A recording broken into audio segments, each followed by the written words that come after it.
I like that one. Yes, any mention?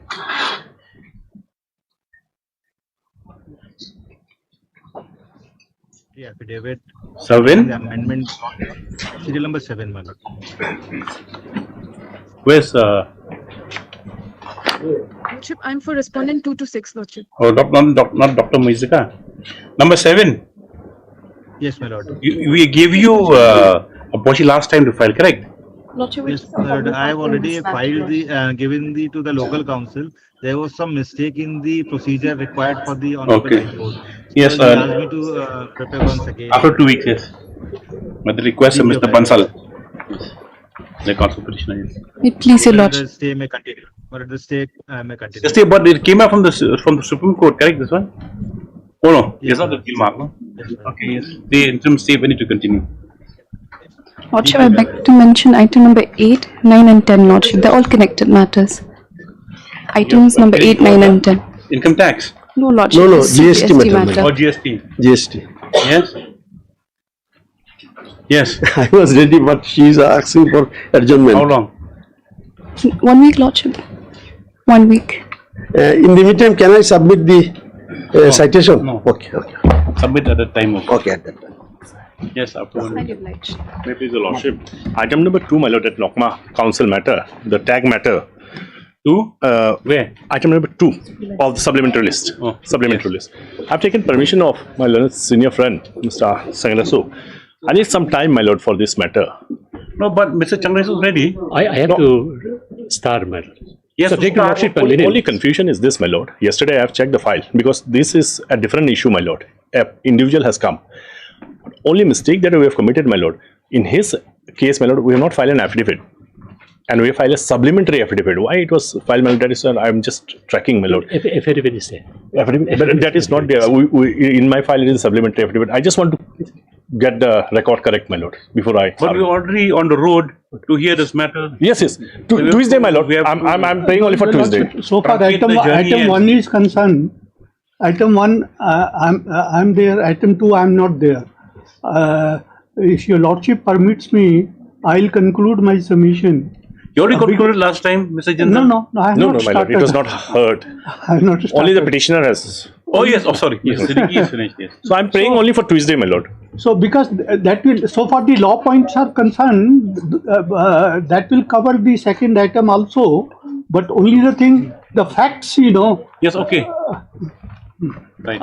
Right. So, number 2 will Number be 2. posted on Tuesday. Tuesday, my lord. 2 on Tuesday on the previous SD. Council. Subject to lordship convenience. Wednesday. Wednesday, I think we have to consider a special bench then for you. Wednesday or Thursday, my lord. Let Or us Thursday. let it come after 2 Yes.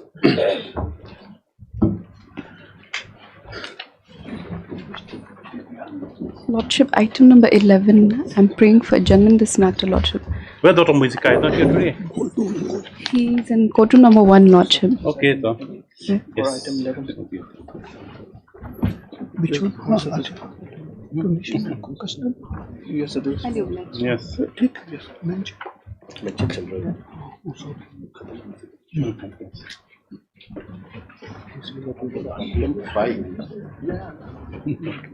Well, item 5 of the hearing list, my lord. The connected matter is still pending before the Honorable Apex Court.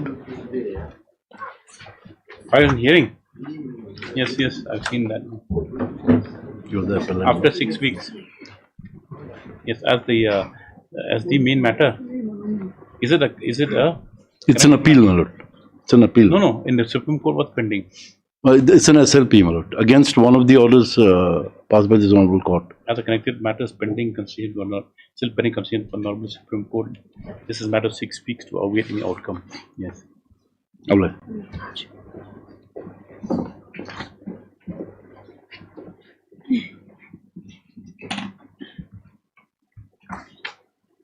Daily list item number 1.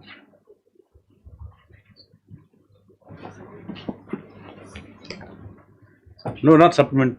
Daily list. Daily list. Yes.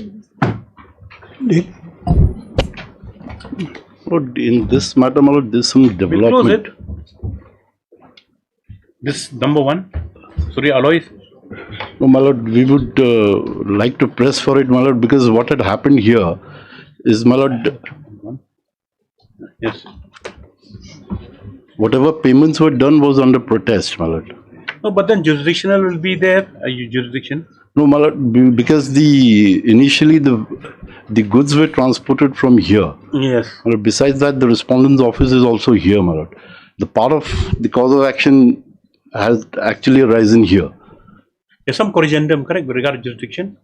Lordship, I'm not really aware of that, Lordship. But Lordship, we're seeing this matter. There's nothing left for consideration in this matter, Lordship. My lord, I would insist, my lord, may kindly have it next week. My lord, I'll try and I'll try and satisfy your lordship on this. Satisfy us today. Your lordship will have it. But, my lord, they say that the seized, you won't need their arguments also. They say that, my lord, the vehicle seized has already been released. Yes, And that was done under protest.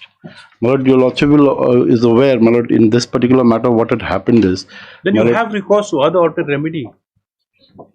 It is there, my lord, but here there was no fault on our part. So what? But in spite of that, my lord, I've been penalized. So what do you want now? Well, what relief are you looking from the spot? Well, at least the payment that we have made, because there's a case of double payment, my lord, for the same goods. We will not indulge in assessment. We cannot also. Well, if at all they could have done it, the response in the action, my lord, whether at all they could have initiated such actions. My lord, may kindly have it next week, my lord. I'll seek instructions on this. Senior or from your client? Of course, from the client. Okay. After 1 week on the frame, and be able to obtain instructions. Yes. All right. Item number 2. A small request, my lord. I received today morning. No, just one small request before my learned friend starts. I have filed the rejoinder and with that an amendment application. I am only requesting it to be called for the record. There are some developments that I wanted your lordships to hear today. I won't take too long. Lordships can finish this. I don't understand, so please slowly. Yes, we have filed a rejoinder today in the morning in one of the matters, along with an amendment that will have to come on record. Yeah, the rejoinder hasn't come on record. Yes, that's what I was requesting, my lord. If that, I don't have my deputy informed me that the copy was served in the morning, my lord. Today, so without looking at the document, your lordship. No, all I'm saying, my lord, is if it can be brought on record, I have some submissions to make because there is a development that has happened in the matter. So I am requesting, my lord, they have now come with a letter on 22nd. You're challenging only the amendment. But it is all related to that. That's why I'm saying, my lord, I just need 10 minutes of your lordship's time to explain what has happened. No, but can any effective orders be passed on your submission? I just need to apprise your lordship. We can on Tuesday let rejoinder come on board. On Tuesday, my lord. And I don't have anything, my lord. I can't help Well, you. object, yes. On Tuesday, my lord. Mr. R.V. Fukan submits the rejoinder since been filed. Along with an amendment application. Along amendment application. However, the same on record this matter on Tuesday. Tuesday. Yes. Grateful, man. Great.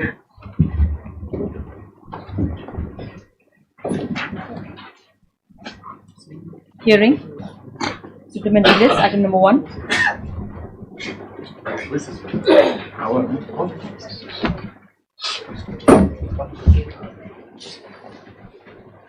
Yes, Mr. Jindal, you are He is coming now.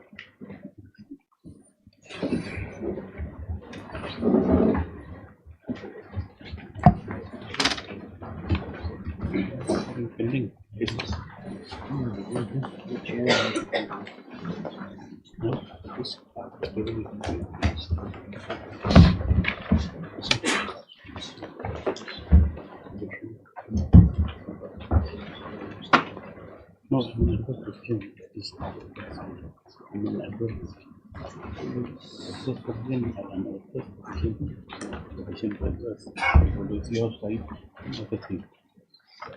So law is willing to apply. Your lordship, first I'll take the question relating to the limitation. 1 second, Jindal. This is supplementary from the Meghalaya college teachers. Yes. The rest are gone. Yes. Now, para 38 of his pleading, 1 second. Para 38. yes, of the writ petition. written, of the writ petition,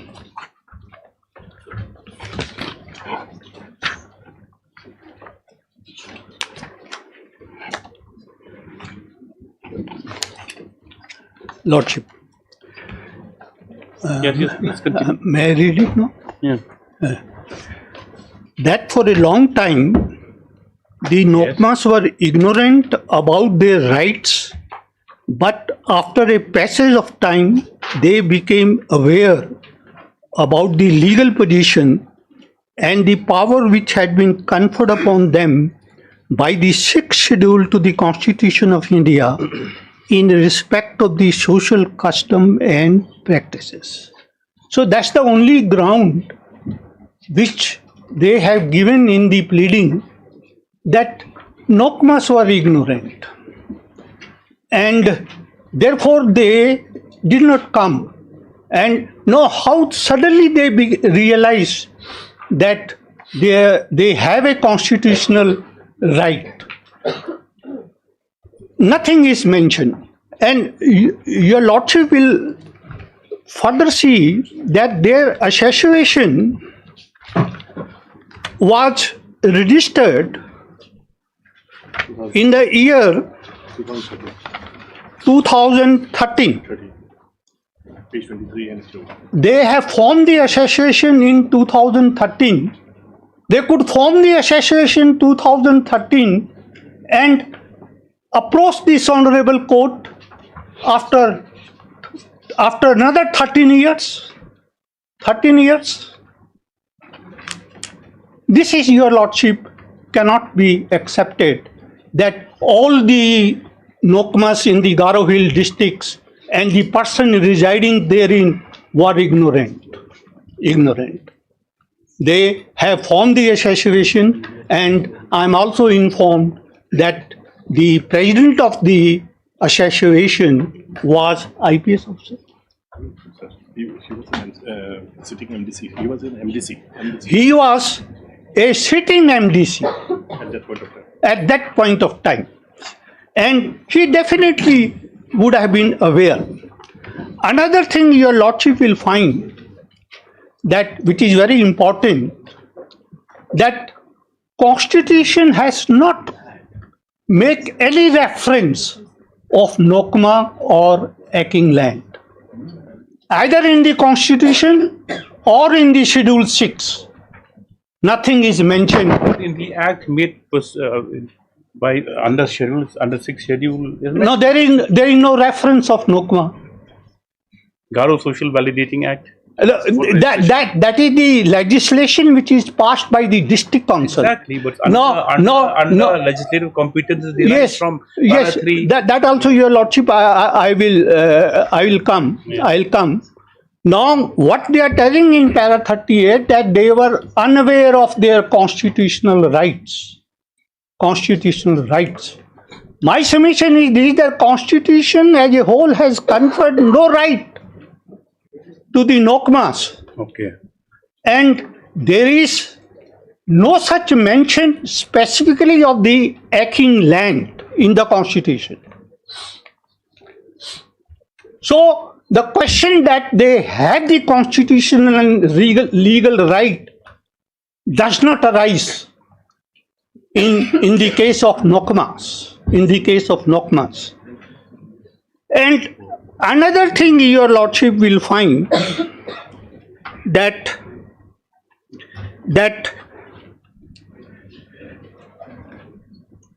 the society was formed in 2013 and they filed a writ petition in 2022. That is after 9 years of the formation of the society. Then your Lordship, I take to your Lordship to their prayer, page 20.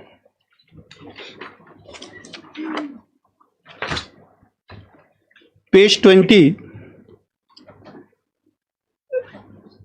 Their first prayer is to set aside and quash the Garo Hills District Regulation number 1 of 1954 named and styled the Garo Hill Autonomous District Council Land and Revenue Regulation 1954.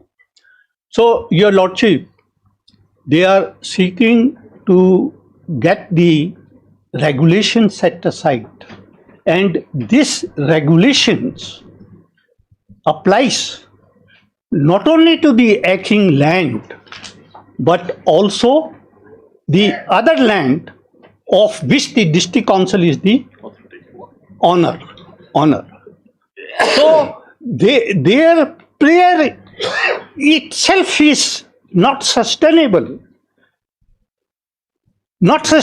at all, because if Yeah, they that's a are valid point, yes. that It's a valid point. Other Pata land are there. the Patta land is there. The land belongs to the district council and they are issuing Patta.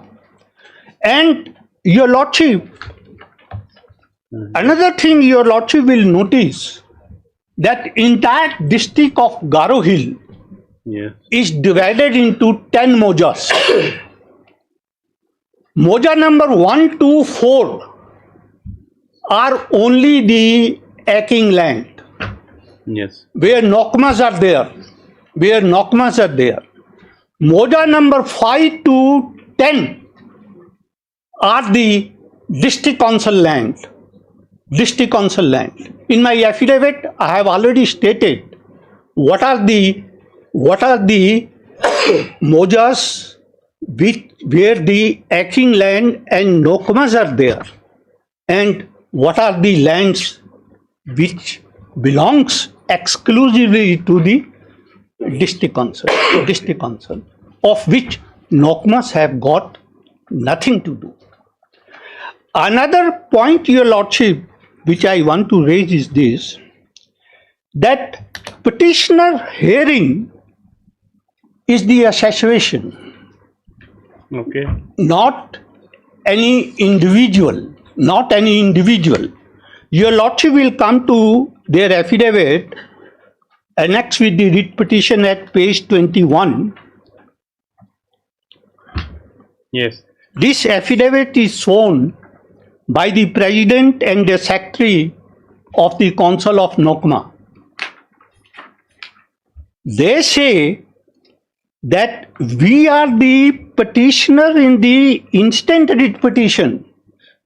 This affidavit itself is wrong, Your Lordship, because they are not the petitioner before Lordship, They are not the petitioners.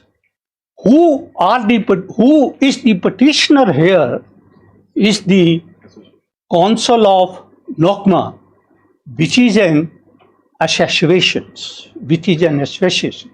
And it is not that they themselves are the petitioner.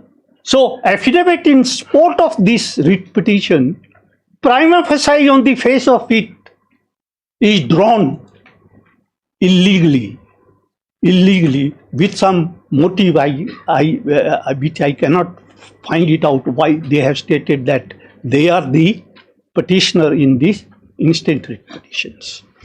Then another thing, Your Lordship will notice that Council of Nokma is a association which is registered under the Society Registration Act in the year 2013. It is not extended thereafter. So whether extension is required or not required, that matter is still sub judice, Your Lordship, before Your Lordship in another case, because there is no valid law which requires the association to be extended from time to time. There is Which no matter is that? Pardon, sir? Which also That All Meghalaya Contractor Association, along with my friend. Today it is fixed before the single bench. Now, Nokma Association, Your Lordship, is not a legal person, and fundamental rights are available to the person. That person may be a natural person or a legal person. By fiction of law, some entities which are not natural persons are considered to be persons, and when they are so considered, they become entitled to the fundamental right under Chapter 3 of the Constitution of India. Here, assassination is neither a natural person nor it is a legal person. It is just an entity, and by registration of this, it doesn't acquire the status of the legal personality. Person and entity are different, Your Lordship. Now, this registration entitles them to sue and to be sued. To sue and to be sued. Nothing more than that. So, once this petitioner itself is not having any fundamental right, the question of its violation under Article 14, 1921 does not arise at all, Your Lordship.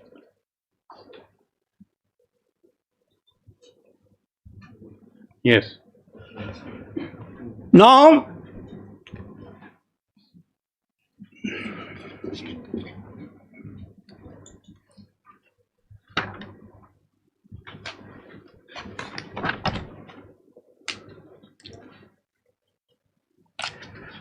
my case so far, Your Lordship, their challenge to the Act is based upon that it is an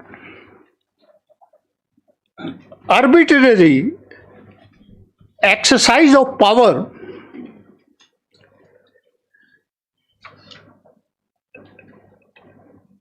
and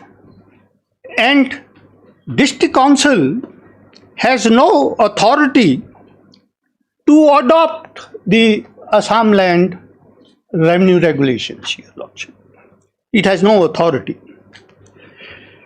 Your Lordship, the impugned regulation was passed in the year 1954 when the state of Meghalaya was not in existence.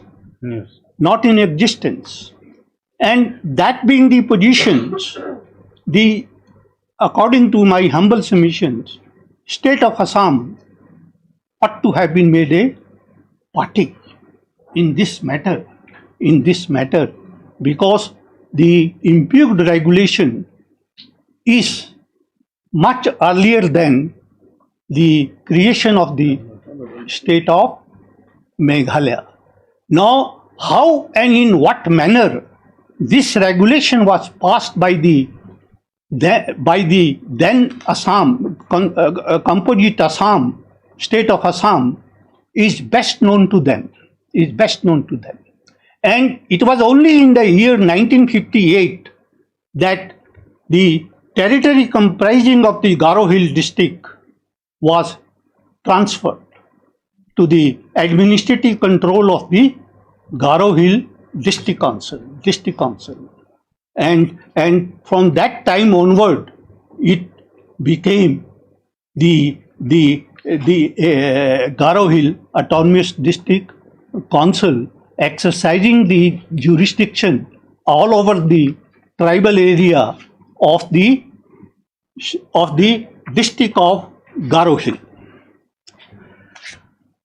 Now, Your Lordship, my case before this honorable court is this, that impugned legislations is enacted with a view to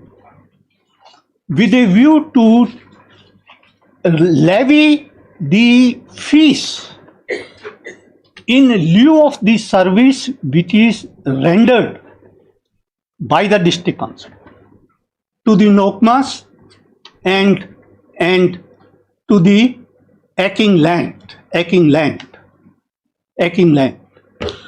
Now, and this is protected under paragraph 3 and paragraph 8.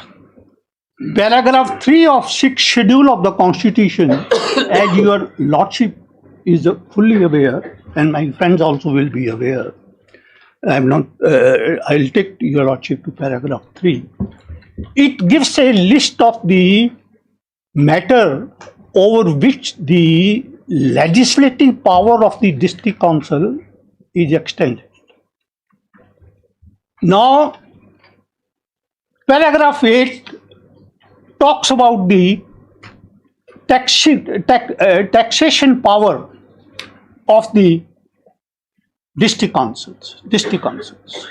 And my submission is this, that this regulation is protected both under paragraph 3 as well as under paragraph 8 of the Constitution of India. Paragraph 3. Sixth schedule.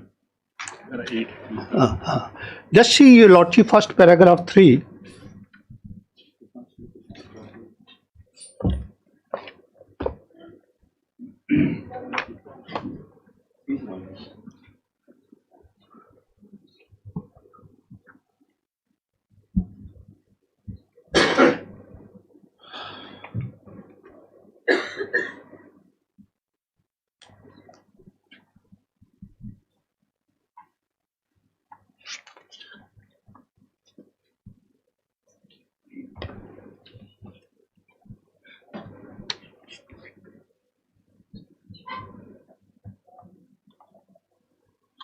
Yes.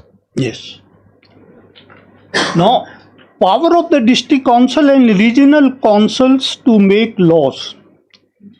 The regional council for an autonomous region, in respect of all area within such region, and the district council for an autonomous district, in respect of all areas within the district except those which are under the authority of regional council, if any, within the district, shall have power to make laws with respect to. Then clause A, the allotment, occupation, your Lordship will mark the word here, the allotment, occupation or use or of setting apart of land other than any land which is reserved forest for the purpose of agriculture or grazing or for residential or other non-agricultural purposes or for any other purpose likely to promote the interest of the inhabitant of any village or town. Now, your Lordship, these are the broad legislative power so far the land is concerned. Here your Lordship will find that in order to give effect to these legislations, district council has the ancillary power to make law to give effect to these legislations. Now, Nokmas are occupying this land. Now, in order to give effect to this legislation of occupation by the Nokma, district council has the ancillary power to make law, and that law is in the nature of levying the fees for the service which is rendered. So my first submission is that it is protected under paragraph 3 as an incidental power.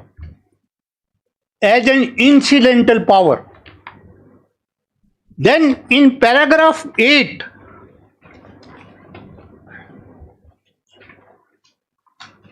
power to assess and collect land revenue and to impose taxes. The regional council for an autonomous region in respect of all lands within such region and the district council for an autonomous district in respect of all lands within the district except those which are in the area under the authority of regional council, if any, within the district shall have the power to assess and collect land revenue in respect of such land in accordance with the principle for the time being followed by the government of the state in assessing land for the purpose of the land revenue in the state generally. So that power comes under paragraph 8 also. And it is not the case of the petitioner that the fixation of revenue on the acking or the acking land is not in accordance with the principle laid down by the state government. We follow the same pattern of assessment of the land revenue, but this land revenue, so far the acking lands are concerned, is charged for the service which is rendered here. Now, this has been further protected in the Constitution. If your Lordship first see Article 110, 2.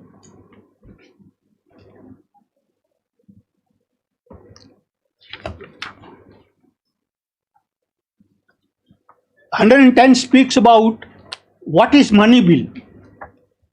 Now, come to subsection 2, sub-article 2. A bill shall not be deemed to be a money bill.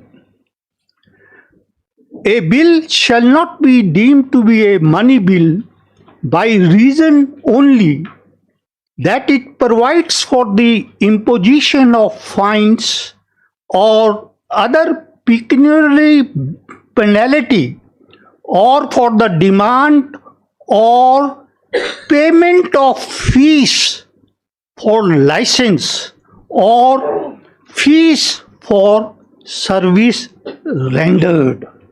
So here Lordship will find under Article 110 we get the concept of the levying of fees in lieu of service, and that will be considered as a money bill. Similar provision your Lordship will find is made in the state. That is Article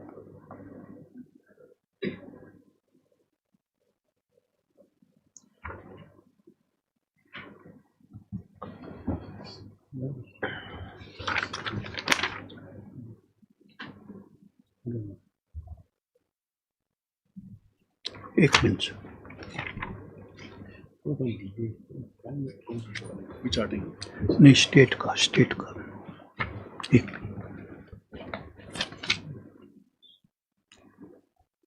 199.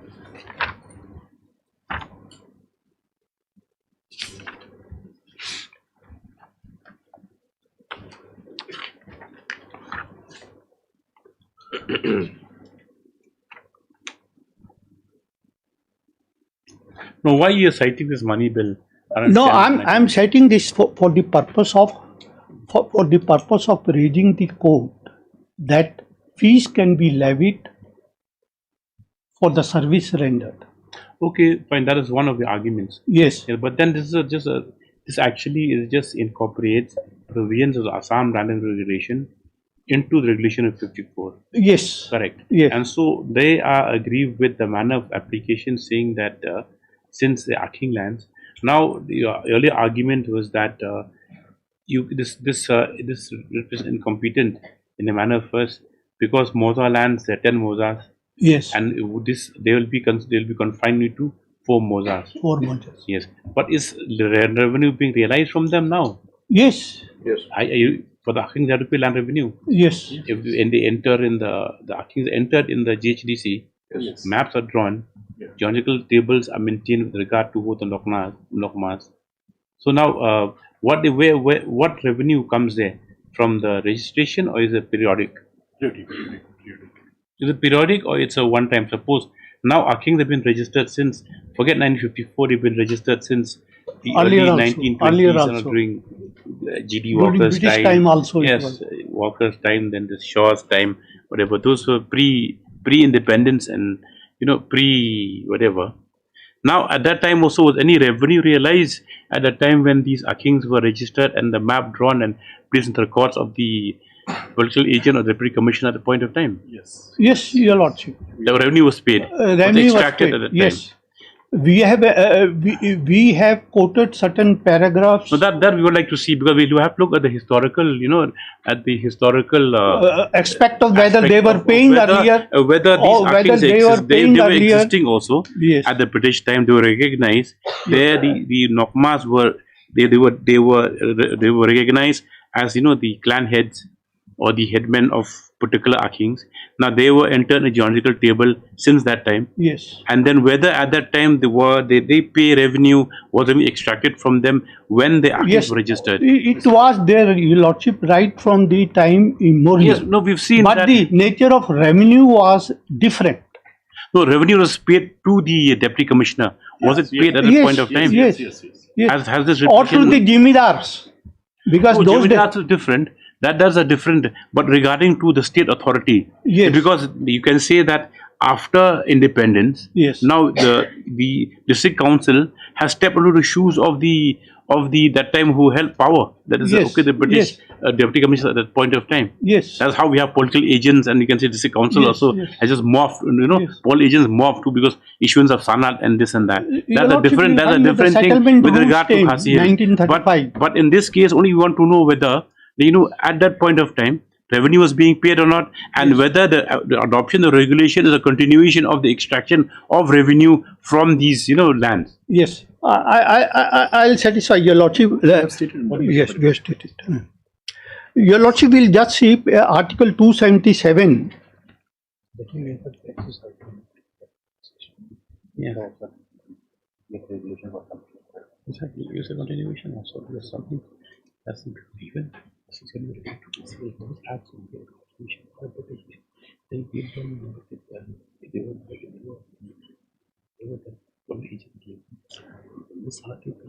We have made a statement, specific category statement that the British was collecting, and after British we are collecting, and they have not denied that in their rejoinder.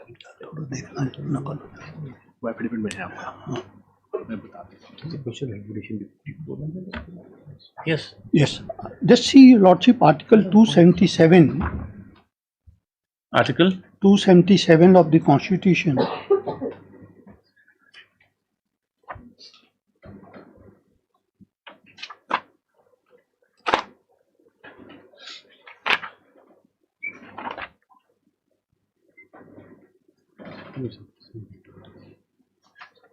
Any taxes, duties, cesses or fees which immediately before the commencement of this Constitution were being lawfully levied by the government of any state or by any municipality or other local authority or body for the purposes of the state, municipality, district or other local area may, notwithstanding those taxes, duties, cesses or fees are mentioned in the union list, continue to be levied and to be applied to the same purposes until provision to the contrary is made by the Parliament in law. So that will continue, Your Lordship. Have you mentioned in affidavit with regard to the historical perspective? Yes, we have mentioned. Is there Supplementary, right from beginning. Yes, from the British. What rejoinder have they given? They have not said anything about that part. They remain silent. They have remained silent. Because basically, Assam revenue regulation is revenue enacted Yes, at that yes, time. Your Lordship. So that the general revenue from this revenue bearing lands. Lordship will Right. just see. Now in Khasi Hills, there was never any infliction of revenue. There was no revenue paying lands. So no one pays revenue. Yes. But in Garo Hills, revenue is being, that is what. Yes. Because the position of Your Lordship Garo Hill was entirely different. It's not really different. Very We different. understand Your that. Lordship. It was. We are well aware of Walpara district. We want the arguments to go in a, in a systematic way. That's all. So it'll help us also, to. I'm trying, my Lordship. Let's see. You're arguing a very interesting case. Yes, looks like. I will adjourn it for today. You can collate your arguments in that manner. What you say. At Your Lordship. Yes. Next Thursday for the argument. Sure. So you also must a moment you just note down and how are you going to counter. Lordship. Because if firstly you're faced with unsurmountable delay, and then we look at even the legislative history and the historical perspective. It's very important. Lordship. Yes, and other things also, the technical objections have been taken by Mr. General. Yes, we'll regarding association whether you can maintain writ petition. So that has already been renewed, my lord. That will satisfy. Renewal is different. Even association does not need to be renewed also, because association to be totally, what do you call it, to become non-est or to become zero, it has to have, there's a process also. We can't, even like non-renewal also will not extinguish the existence of an association. You have to address the affidavit also. Affidavit part what another senior has pointed out. No, we will satisfy more. But that part, historical, we look in historical perspective. You're challenging an act which is now 70 years old, which is already, Yes. Yes. Four. Yes, Lordship. Hello. Item number 4. No point.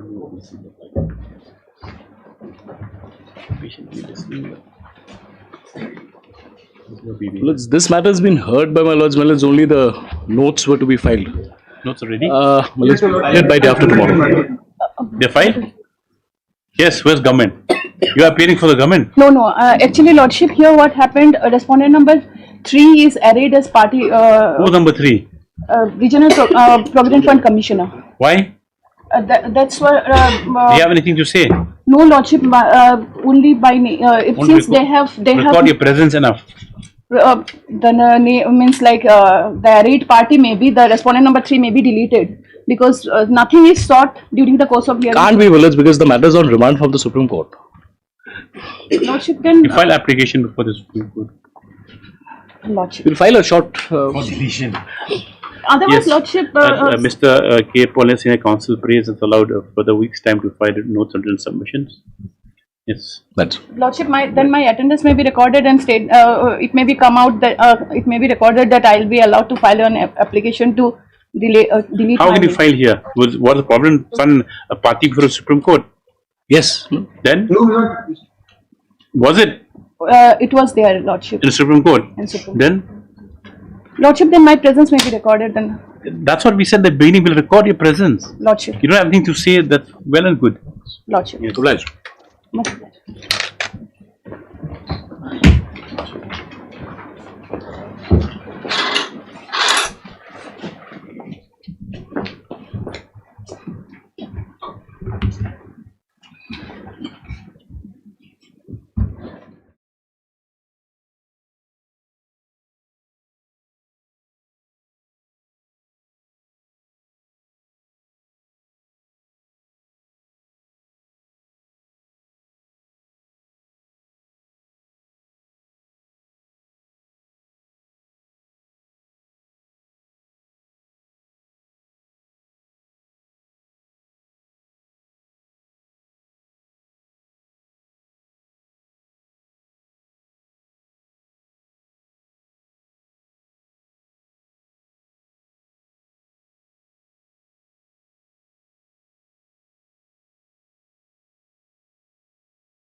Any mention? May I please, Your Lordship? Your Lordship, I beg to mention item number 32, Your Lordship.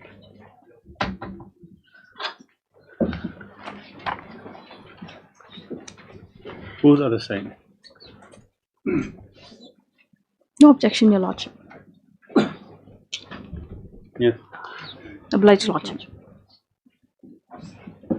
May I please, Your Lordship? I beg to mention item number 26, Your Lordship. Pray for 2 weeks' time, Your Where Lordship. is Sincon? Why are you not doing this matter? Some difficulty, Your Lordship. What difficulty? You are ready with the matter, correct? You're not ready. No. Yes. Highly obliged, Lordship. Joint request, then we'll put.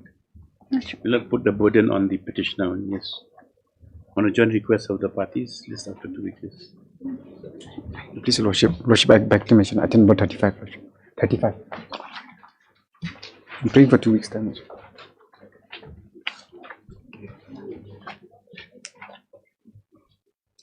Yes. No objection, my lord. Yes.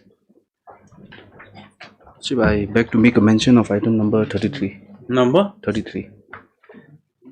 30? 33. 33. Yes. What's the matter about? It's a service matter, Lordship.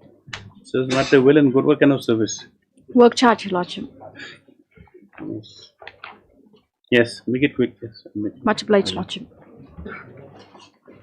Yes. May I please, Your Lordship? I beg to mention item number 23, Lordship.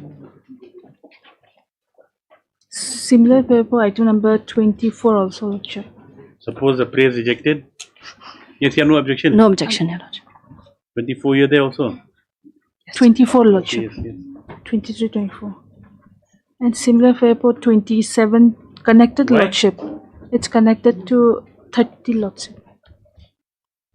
What's the matter about? Finish it off. My lord, on the last occasion this matter was heard, Mr. P.T. Sangma produced one minutes of the meeting, my lord, saying these are the teachers who are working, non-teaching staff, my lord, of the district council. And lordship has also have seen one document in which their appointment was not by the administrator, by the inspector of school. Go on, Mr. Sangma will So finish it off. they are not under that scheme, my Out lord, of- that act. Conducting council is out of station, Lordship. Out of station. Yes, Lordship. You know, the matters have been heard substantially. You will not join it. Maybe taken tomorrow, Lordship. Not tomorrow. To 2:30. You'll have it the next week. My lord. Yes, after 1 week. Highly obliged, Lordship. Due to unavailability of the arguing counsel for the petitioner. Yes. Yes. May I please, Your Lordship, I beg to mention item 34, Your Lordship. Who was for the petitioner? Your objection? Petitioner, my lord. No objection, my lord. No objection. No, my lord. Yes. Much obliged. May I please, Your Lordship, I beg to mention item number 31, Your Lordship. I'm praying for 2 weeks' time, Your Lordship. Mr. Hassan's not here. No, Your Lordship. He's out of Happened to station. be sick. He's out of station. His hometown, Your Lordship. No objection, Lordship. Yeah. Highly obliged, Your Lordship.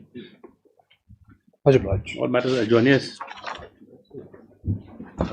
May I please, Your Lordship, I beg to mention item number 22. Conducting counsel is out of station. Who's conducting counsel? Mr. S. Pandey. No objection, my lord. All of you very kind, yes. Yes. Obliged, Your Lordship. Your Lordship, you allowed me to mention the pending matter. It's supposed to list it. It's the What matter is it? This is a MCA, Meghalaya Cricket Association. So it's supposed to come on 22nd, but due to non-availability of Lordship, so When do you want it? now. So now there's under urgency also in this case. So we have to prepare the MCA. They have to prepare for domestic cricket in within Very good. the When do you want it? Next week, Monday? Monday, Your Lordship. Yes, Monday. And the other new one matter also we had filed. No, you mentioned me. You have mentioned memo.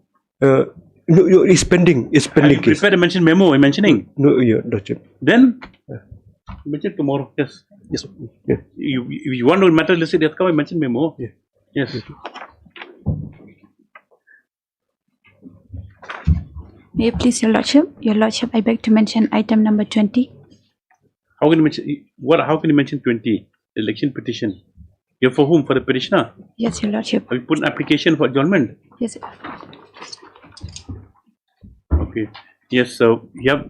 Your Lordship, yes, Pandey is appearing online. Where's Mr. S. Pandey? Was it for today? Was it for today? This matter has been, an affidavit has been filed in this matter and which has been replied to. The issue here is of compliance of section 81(3). Same thing is on 711 this also? Yes, Manoj. Why are you taking time? Where's Mr. Deb? He's having personal difficulties, Your Lordship. After 2 weeks then? How many? How much? Yes. The ground set out also, yes. Yes, follow.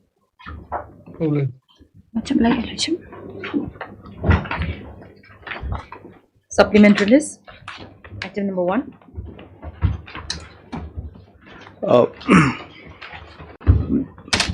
Yes. May it please Your Lordship. My Lord, may I take my Lord to page 26 straight away, my Lord?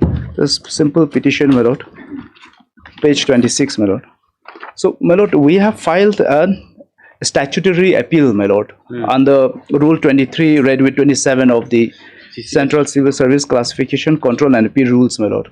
Challenging, my Lord, the impugned order 25 or 25th of 02/2026, my Lord, before the Executive Committee and the Appellate Authority of Nikrim. They have not disposed it of. They have not, this is 6 months down the line, they have not disposed of. I'll just take it, sir. We'll dispose it of. Yes, my Lord, just the directions, my Lord. On Monday, because we don't know, maybe dispose it of also. Heard Mr. On P. Monday, Owen, my Lord. Senate Counsel for the petitioner. You should notice Dr. N. Mozika with whom? Sijala. With MS Sija's present on behalf of respondents, no further is required to stop. The limited grievance of the petitioner is that an appeal which is preferred against his removal from service. Yes, my Lord. An appeal which has been filed against his removal of service has been pending consideration for over 6 months. Yes, my Lord. And since March, my Lord. Since March, my Lord, and March 4 months, 4 months. 26. 4 months. And the outcomes not known. He prays for directions that the matter be disposed expeditiously. Dr. Muzika prays out to the instructions just on Monday. Yes. 2. I remember this matter. You didn't annex the impugned order last time. My Lord, the removal order. This or my Lord, the earlier case. Oh yes, my Lord. This have been annexed, my Lord. Now, my Lord, this second item, my Lord. Here, what had happened is, my Lord, the petitioner is a rifleman, electrician, my Lord, in Assam Rifles, my Lord. While in the course of his service, my Lord, he had a fall from the electric post, because of which he has sustained the spinal injuries, the cervical injury, and subsequently, even after conservative treatment, my Lord, they don't improve. So C5 and C6 had to be removed, my Lord, and it was implanted. There was a bone grafting done, my Lord, and an implant, my Lord. So there's a medical board which says, my Lord, he should be avoid traveling by convoy. Discharged from service? No, he's not been discharged from service, my Lord, but he has been categorized as P3, my Lord. So now what happened is, my Lord, the medical board says that he should avoid convoy movements, my Lord. There's an impugned transfer order, my Lord, and also, my Lord, there's a movement order now. He has been transferred from Dipu, my Lord, to Manipur, my Lord. Manipur is a place where mandatorily you have to go by convoy, my Lord. So the directions and the transfer order and also the movement order is contrary to their own medical board proceedings, my Lord. So, therefore, my Lord, and now, my Lord, there's a warning that if I don't join my service immediately, my Lord, they will treat me as AWA, absent without leave, and they'll forward stop my salary, my Lord. So I'm supposed to join now, but because of my medical board report, my Lord, will see page 48. There's various medical board reports, my Lord. Page 48, my Lord. May kindly have a look at page. One. Yes, my Lord. Page 48, my Lord. This is a recommendation, my Lord. Page 48. Yeah. Recommendation, my Lord. It's this, And this recommendation is of 12th March 2026, my lord. My lord will see 7, my lord, any other advice. It says that not to lift weight more than 1 kg, not to be employed for duties involving prolonged standing, aggressive physical exertion. Now this is important, see. REC avoid of convoy movement for 6 months, into 6 months. And this order is passed on 12th March 2026, my lord. And my lord will see the posting order is page 62.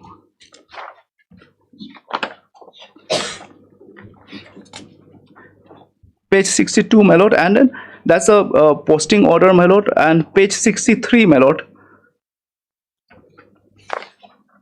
Page 63, my lord, has got the first one is March. My lord. Dated when this? My lord, this reversion posting order is 26 December. This is of 26 December, my lord. Okay. But my lord will see the reversion by page 63. Serial number 1, that is me, Sunny Kumar, my lord, and affiliated, then movement date, my lord, the second last column. Movement date is March 20th of March 2026. So you're still here in the same place. Now your moon orders are there. What to? Why premature means what?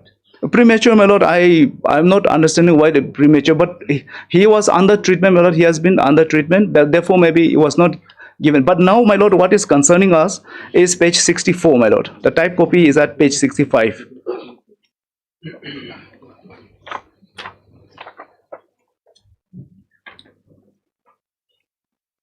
Can you look at page 66, my lord? This is a movement order. What it says that distribution, Sunny Kumar, 1.1 towards the life settlement. You are hereby ordered to move 3 air based on this unilateral. Page 66, my lord. Oh yes. Page 66. It says that the left side is my name. So the right. Did this dated when? This is of 24th June 2026, my lord. 24th June, last month, my lord. Now to move, you have to go to convoy. You can go on your own self. My lord, this is a post, madam, mandate because given the. I mean, for movement, you have to take the facilities provided by some rifles, or you can move on your own. No. By your own means of transport. No, by convoy only, my lord. You have to go by convoy. Yes, madam, mandatory convoy. You cannot. No, we cannot. Any other form of. No other form, my lord. This is Manipur, my lord. Under the situation is very volatile, my lord. That's why all the movement is mandatory, my lord. It's a mandatory, my lord. Yes, Dr. Mozika. Well, I'll have to take instruction, but only thing, my lord, the transfer order is December 25. Last date of release was also 10th of July, my lord. Now we are in August. No, but this one is dated 24th June 26. And my lord, yes, my lord. only this that REC avoid of convoy movements for 6 months, my lord. That's the thing. And this is 6 also months has not gone. No, not yet. 6 months almost gone, my lord. This is March and April, May. You have to reappraisal then. Yes. Suppose condition is still bad. Other people with lesser ailments, you discharge them from service. Yes. You know, boarded out of service on disability grounds. Yes. Now with this one, he's got. No, we should be happy we are retaining him, my lord. Assam Rifle is retaining him. Now. Yes, ma'am. What is this? Do not take any eatables, drink any. What is this? No, this is instructions given while for a convoy for the riflemen, the jawans, my lord. What is this? Warning. I thought it was a warning for him. Yes. So, my lord, just a temporary stay for now, my lord. No, my lord, only one thing I want to point out, my lord. Page 45, I think, double numbering. Page 45, my lord, so kindly see, my lord.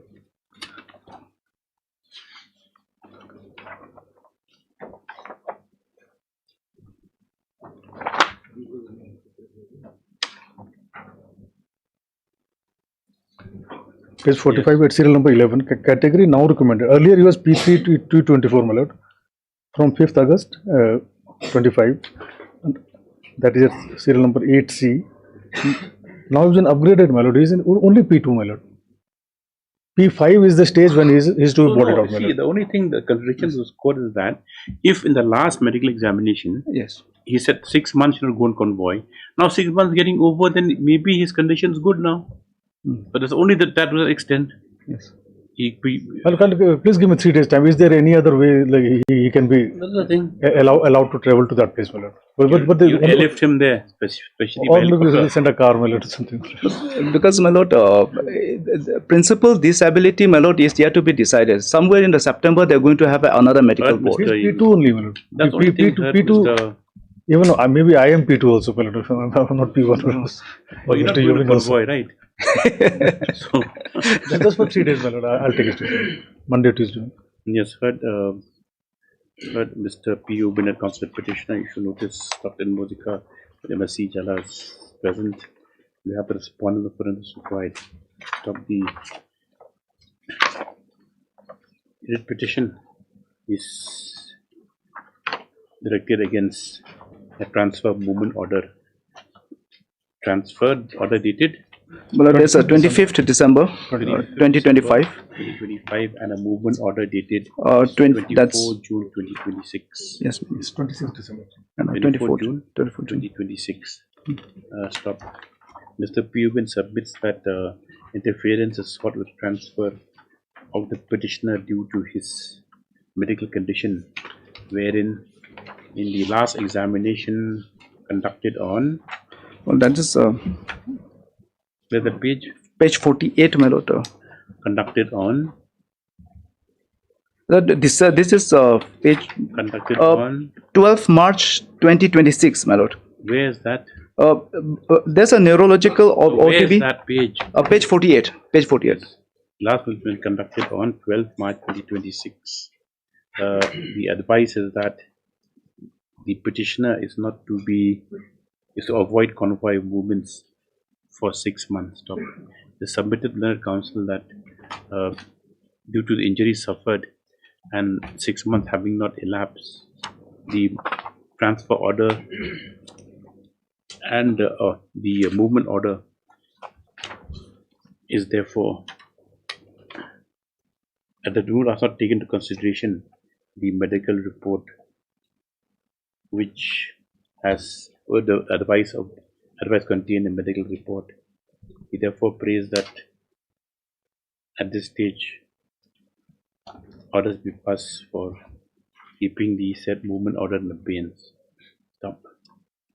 Dr. N. Musika and DSGI with so and so submits that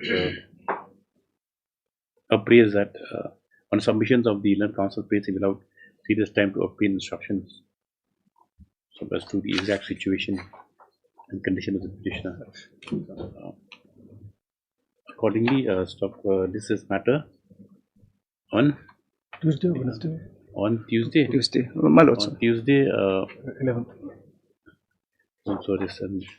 It's further provided that till the next date, status quo shall my lord be maintained with regard to the movement. My lord, much obliged, my lord. 3.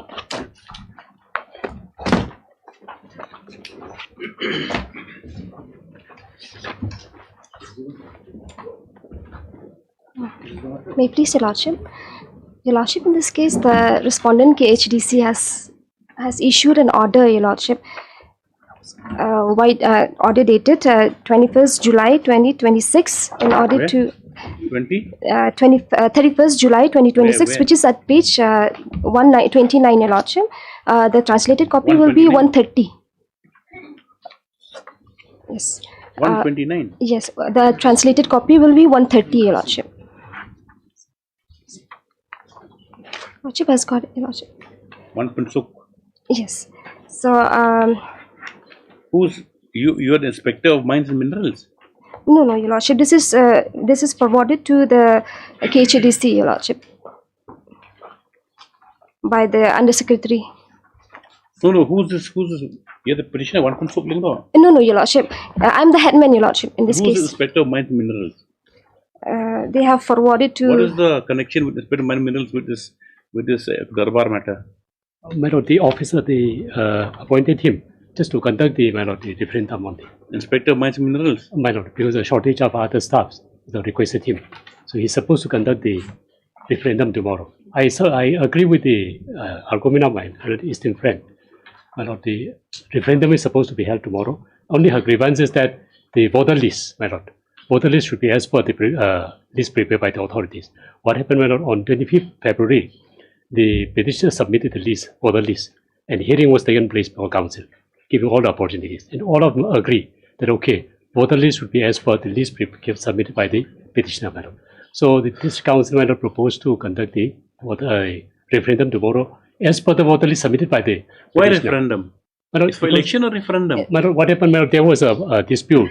Referendum will be it's outside the election process. In the act, it permits. What happened earlier? There was a differences of non-convening the Darbar, and the matter reached here, and Lordship directed for convening Darbar. Darbar was convened. Thereafter, my lord, borderless dispute was there. Matter came here again, and Lordship directed them to prepare it.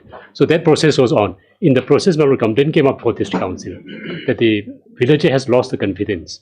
The leadership of the... Who was the confidence? Lost the confidence of the writ petitioner. The writ petitioner. Is the petitioner Darbar or is it the... No, the headman. I am the headman, Your Lordship, and this referendum is whether to conduct whether he is still enjoying the confidence of the people who elected him. Are you averse to the conduct of referendum? I am not, no, Your Lordship, I am not objecting with the referendum. Ready to face the Yes, public? Your Lordship. It's just that they have to base on the final list. Then only the people whose names appear in the voters list will be allowed to raise, to put in their voice. Yes, Your Lordship. Only the one which we have. Agree with that. Actually, in this case, I was the person who had first approached this court.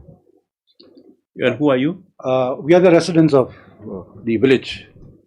Now, in 2024, we had filed a petition before this court for a direction to the petitioner to conduct a Darbar, to hold a Darbar, because for 10 years he never held a Darbar. There was a direction from this court that Darbar should be held. Then the question of the voters list came into play. Then this court directed that a voters list should be prepared, and it was accordingly done so. And in fact, the Sardar of the Rajchabang was directed to oversee the preparation of the voters list. I'm sorry, but this is actually in Khasi. This is the report. This is the report of the Sardar, who accepted the voters list as prepared by the headman. Then after that, what happened? Then, as per the directions of this court, Darbar also was held. But then that Darbar also was inconclusive. So that was held for election or for? No, just for a Darbar, because he never held a Darbar for 10 years. Okay. So it was inconclusive, and in the meanwhile, more residents filed a complaint against the petitioner. So the district council has decided that there should be a referendum whether he still enjoys the confidence. Now, from what I understand, my friend is saying that the referendum tomorrow should be held limited only to those persons. Yes, we also are not averse to that, but it should be as per the voters list which was prepared and accepted by the petitioner and accepted by the Sardar. Yes, by the Sardar and by the Rajchabang and by the council. Yes. That is all. It can be disposed of. Yes, Your Lordship. Take it to the...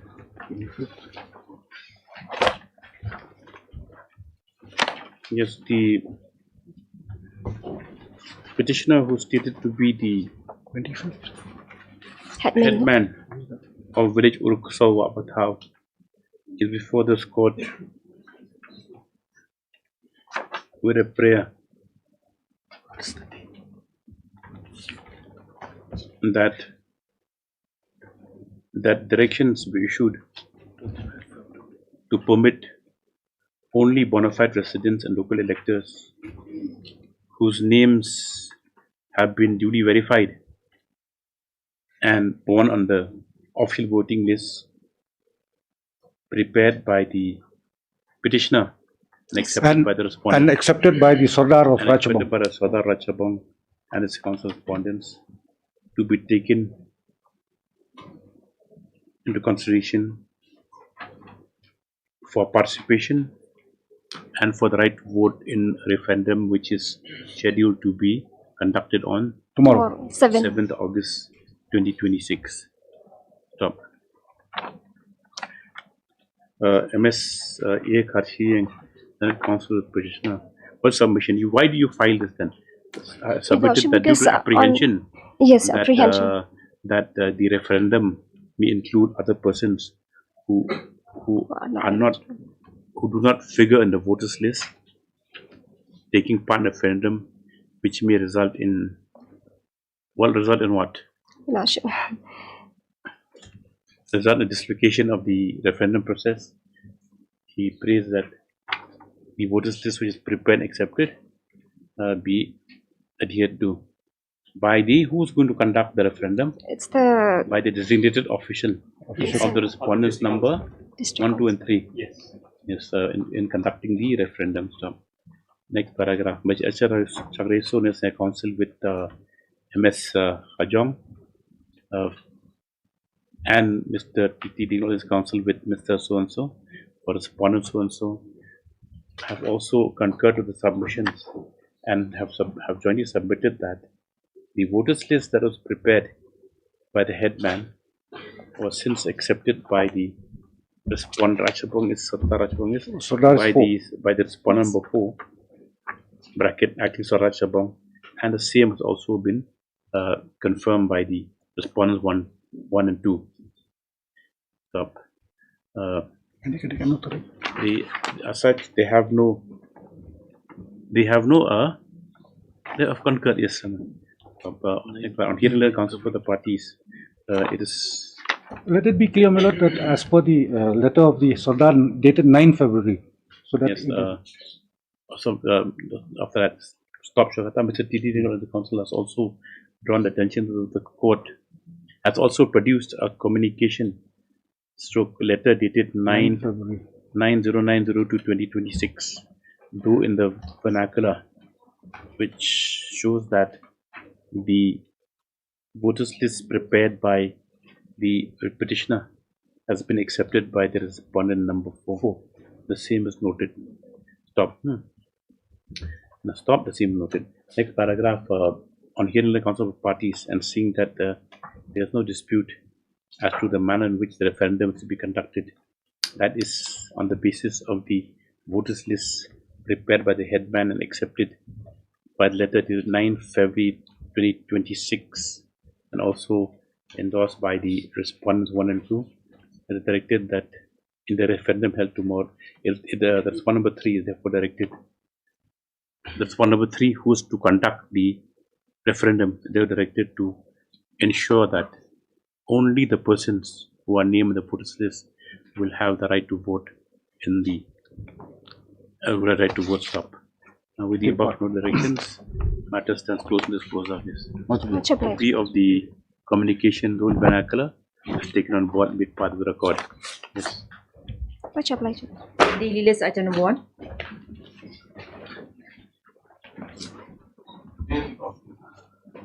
Yes. Contempt petition, my lord. Kindly see last order, my lord.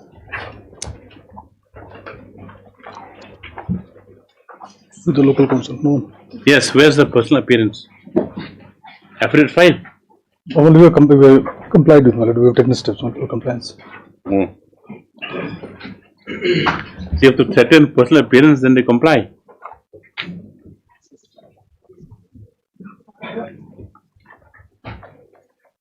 Where's compliance? At the 4th page, lots of kindly see. 4th page. 4th page. It's a letter addressed to 30th July. This letter? 30th July? Yes, ma'am.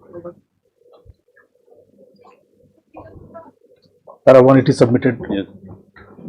Have you seen this letter, Mr. Kumar? Requested to put us under. Not yet, my lord. I will go through them next week. Next week. Yes, Mr. Dr. Elmozika, Senior Counsel, on behalf of the respondent, have to reproduce a communication dated 30 July 2026, which he submits has useful compliance of the orders of this court.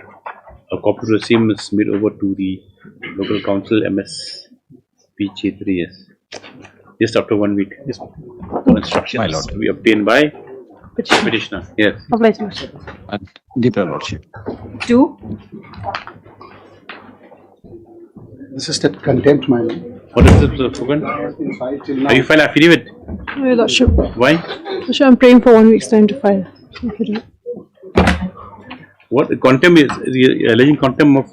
In regards to the order that was passed and subsequently, my lord, if your lordships remember, from 20 they made it 15 and afterwards that was reduced to 15.5, and we are trying to say to the court that this action was absolutely valid, knowing well that you've gone to Supreme Court, lost, then you come back and only do this only to bypass the High Court order. That was a contempt. And now the reason I filed the rejoinder today morning bringing on that letter would demonstrate on Tuesday, my lord, that this is another attempt again to violate the order which has been passed. So we'll listen together. Yeah, but there's no affidavit's been filed till date, so I'll... Yes, MS, Milord, this is Milord. Milord, am I audible, Milord? Yes, you're audible. Yes. Yes, Milord. The issue is, Milord, that they are alleging contempt of the order passed by this honorable court, Milord. Yes. And the earlier order passed by Milord, we have gone to the honorable Supreme Court. We have passed the fresh order. They have challenged before your lordship in division bench. So therefore, once they have challenged, No, fresh order. Which is a fresh order? 15.5. The new notification. Yes, it's before your lordships. That's the matter which is here. Not. I mean, no. One second. Before Supreme Court, nothing is pending.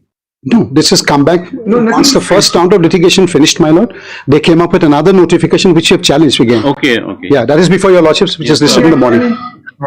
You file it by Tuesday? Affidavit? It should be Monday so that we can serve a copy to us. Yes? 1 week, Milord, this matter will be independent matter, Milord, if the lordship will decide.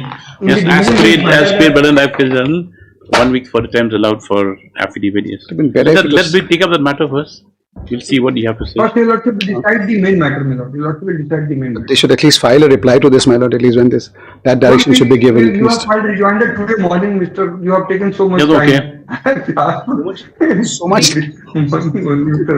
Yeah. Extremely grateful. Any dates been fixed, my lord? Can I take a date for? I am doing extremely. My lords, item number 3 to 13. These are connected matters, my lord. My lord, in 2 of the items, they have not yet filed, my lord. Item number 12 and item number 13. Yes, my lord. WPC numbers? WPC numbers, my lord. WPC number 74 and 75, my lord. You filed? No, I have not, my lord. The rest I have filed. My lord, there's some defects. I'm curing the defects and then we'll give them copies. Are they all similarly situated? Yes, my lord. One affidavit won't suffice. No, my lord, because my lord, they were appointed in different dates by a different section. Okay, then you will post it for hearing. You have rejoined the affidavit file in the other cases. My lords, because I was waiting for the others also to come together, then examine. When are you going to file it by tomorrow? Yes, my lord. MSY Bank submits that there's certain defects. In these connected matters, though affidavits have been filed, except for WC number 74 and 75, the affidavit will be filed by this week itself. So, will this matter after 1 week? Yes, for further orders. Further orders, madam. Much better. We can dispose of next week also. Let me also see, my lord. If they want to file rejoinder. No, because our name were already recommended. Recommended, my lord. Much. Yes. 14.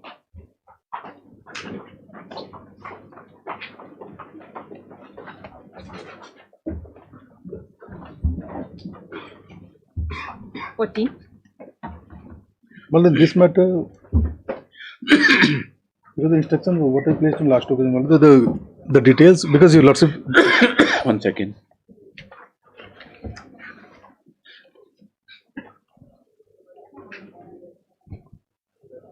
Yes. You'll also kindly see page 40, my lord. This person, date of birth is 1905, my lord. He joined service in 1924, retired from service in 1939. Who? The petitioner, my lord. The petitioner's father. Thereafter, the wife was in receipt of pension. Thereafter, my sister, but she's also deceased. So now but you're paying pension to the sister, correct?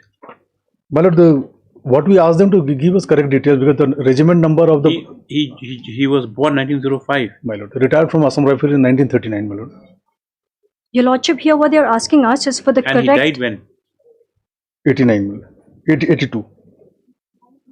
He retired in 39. Yes, my lord. Then he served, for born 1905. He joined service what age? 24, my lord, 19 years. And 1939 he retired from service, my lord. And since then the family is getting pension, my lord, so almost 80-90 years. Your lordship, with that, my lord. Your lordship, if I may, your lordship. 150 rupees, no? No, my lord. The last the document that was submitted is 1994 was 3,000 something. 300. No, the thing is that, see, last time this court said that. Now, who appeared last time? Well, what I can do is, I can facilitate, my lord. If they have some more papers, and I can ask the officers, they can go and submit the document. But the regiment number that is given is not correct, my lord. And the things were not digitized at that point of time, my lord. The regiment numbers change or they remain the same? It remains the same, my lord. But the number that is mentioned there in the document is not correct. But your lordship, that regimental number, your lordship, if you look at page 40, your lordship, which is the PPO itself, it's clearly reflected the same regimental number which we have submitted. No, I mean, under what was the, when his sister was drawing the pension? Yes. Yes, under what were the papers that time that she had with her? All these only which we have also submitted. The PPO, everything. No, my lord. Then? We can't say which year was this? 1994. Page 40. Your lordship, they're only talking about the regimental number. But the PPO itself reflects the correct regimental number which we have submitted. An extra one, your lordship, page 12. There's a difference. This is not a correct PPO number, regimental number.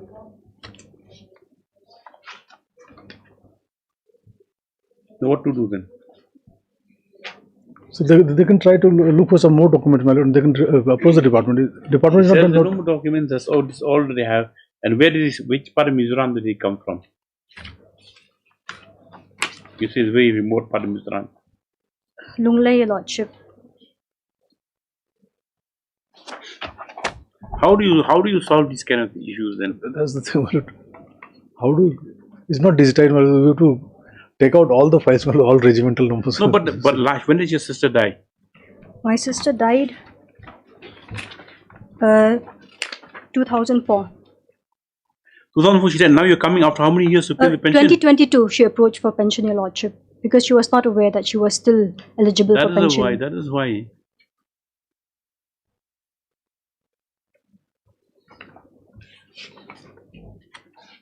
Well, how do we resolve this? I can facilitate, my lord, if they can go and approach whatever documents, some additional documents if they have, my lord. I think this lady must be 100, something in the vicinity of 100 years, my lord. So father must be 120 now, my lord. Father? Father was born in 1905, my lord. No, he's already passed away. So he would have been 121 years today. So children must be 80, 90 or something. How old is the petitioner now? Where's the affidavit? The affidavit is at page 10, your lordship. She's 67. How can be 67? 120 year old, 121.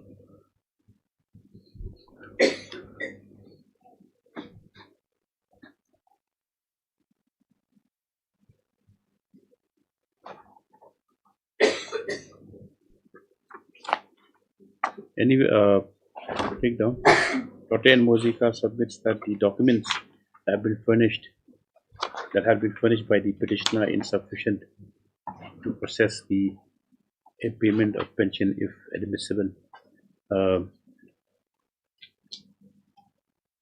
Though this court on earlier occasion had directed respondents to consider the matter on the basis of earlier family pension granted to the late mother and late sister of the petitioner, it is submitted in this regard by DHEI that the documents, even these documents, are insufficient. He therefore prays that he will allow further 4 weeks' time. Something can be to attempt to trace the records. Stop. The MSCB Savian also for the petitioner to. You also try. Yes, your lordship. To take further instructions as to whether any other documents are available. But to 2004 she died. 2004. 15. Yes. Obliged, lordship. Deeply. The 15 is for affidavit. I'm praying sometime. You're for the petitioner? Your lordship, I'm appearing for the day only, your lordship. Yes, as paid for the 3 and allowed interim order when you to continue the next day. Yes. Obliged, your lordship. 16.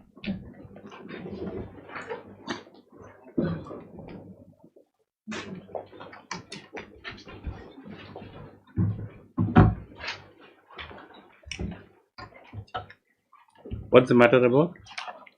It's about freezing of my account, your lordship. Who's paying for the bank? I'm appearing for the bank, my lord, If you SBI. freeze the account, How much amount, Leon? 75,000. How much money you have in your account? 74, Lordship. 74,000 you have.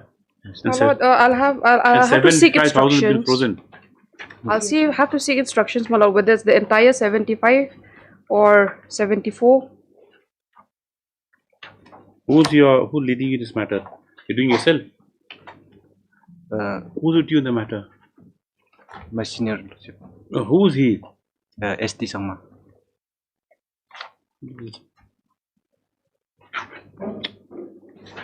Anganwadi worker, account being frozen.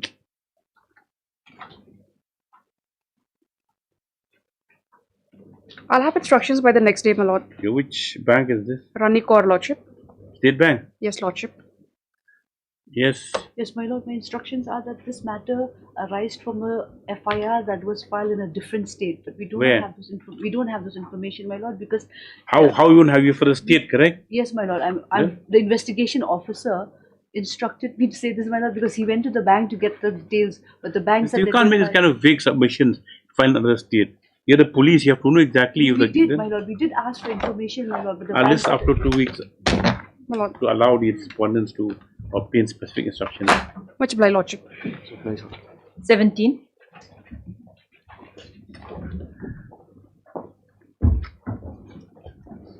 But 17 is also for affidavit. I'm praying for some time. No, this is what about it's been infructuous. He's already joined the parent unit. What's it for? Oh, It's for affidavits, your lordship. okay. For Well, the entry was next time it's prayed. Allowed for affidavit, yes. Obliged, lordship. 18.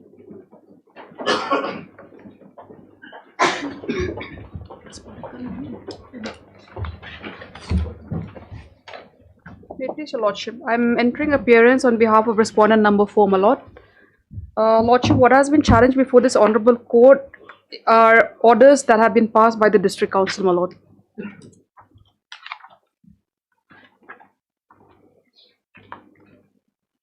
Number 4 and who's 5? Who's 5? 5 are the background of right now. And you? District council? Private respondent, my lord. Headman? You're doing studio only? Yeah, E Marmanyang? 6. Yes, MS NG Shilla.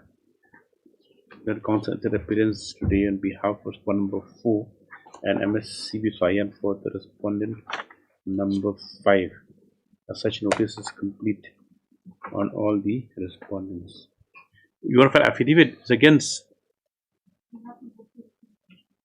I will file affidavit. Yes, sir. MSY Bank, pen 123. And E-mine for 6 pre and allowed. How much time? You'll file affidavit? My lord. 2 weeks time to file. Respondents pray for allowed to file affidavits if necessary. Much obliged, my lord. 19.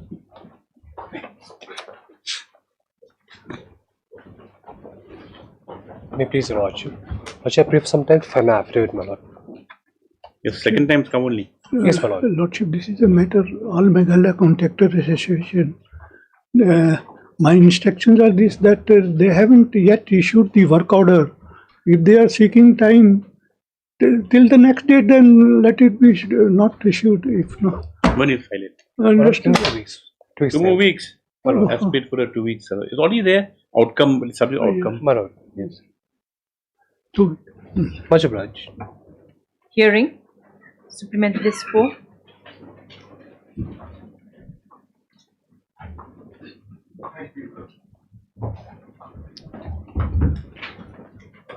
There are only 2 things now which are left in this case. There was a direction by this honorable court on 1st of July, your lordships.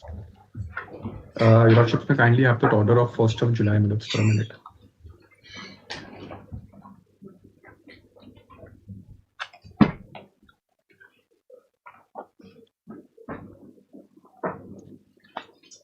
Yes.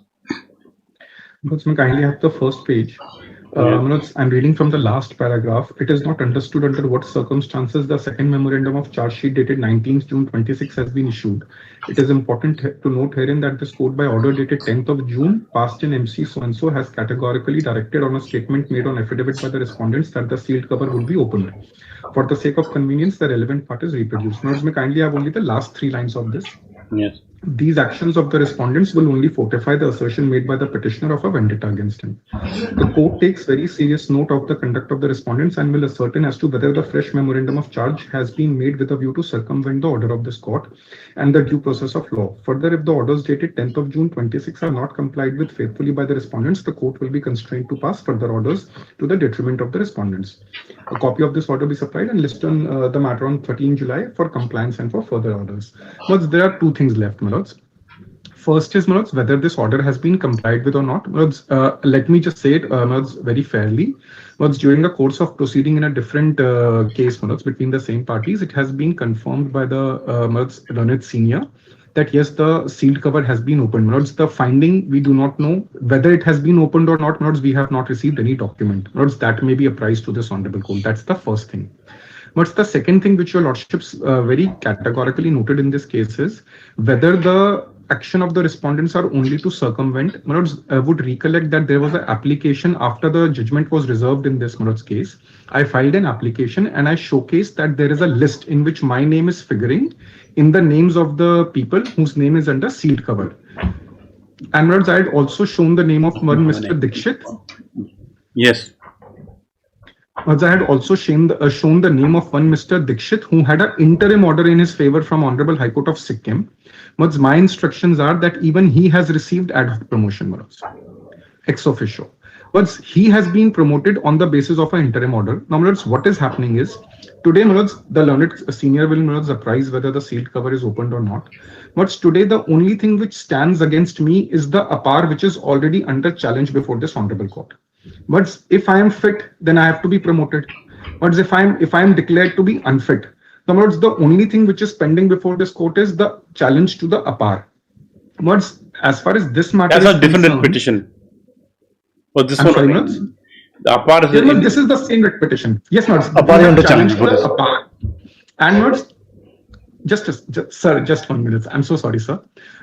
Mads, what we have challenged is the observations in the APAR and the below benchmark grading, which, my lords, I have showcased from different OMs and the APAR policy of the respondents itself, that they were thrown out of the window, and, my lords, the grading given to me is illegal. On the basis of this below benchmark grading, my lords, the sole intent was to hamper the promotion of the petitioner. So, my lords, may kindly allow me just 2 things, my lords. My lords, may kindly have page number, my lords, 298. Since your lordships had said that your lordships would hear this matter in a very brief manner, my lords, just to refresh. So, my lords, I just want to show something to your lordships. Page 298 of the writ petition, my lords.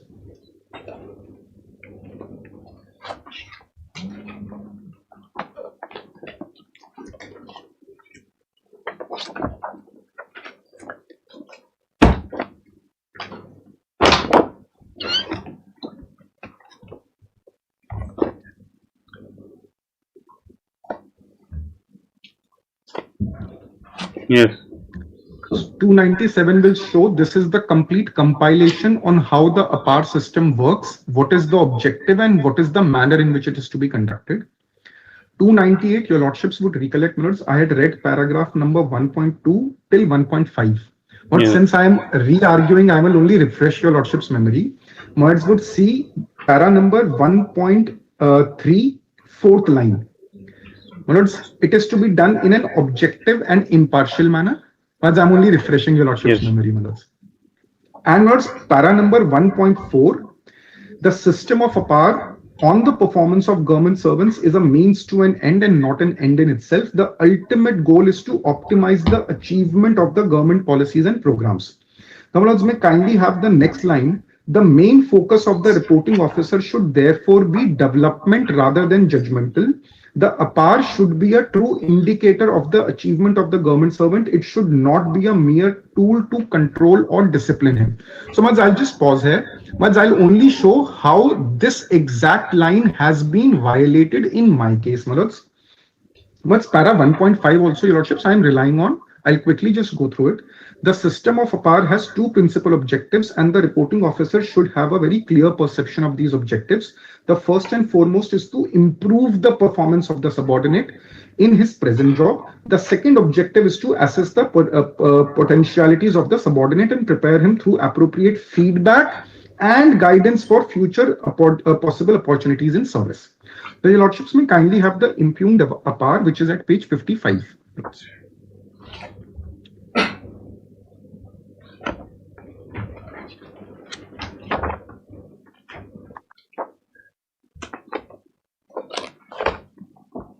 Yes. Has Your Lordships got that?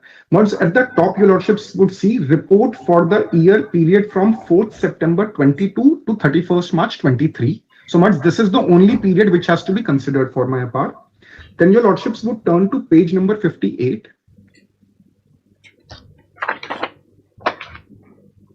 Yes. Your Lordship sees column number 13. It says authentication data.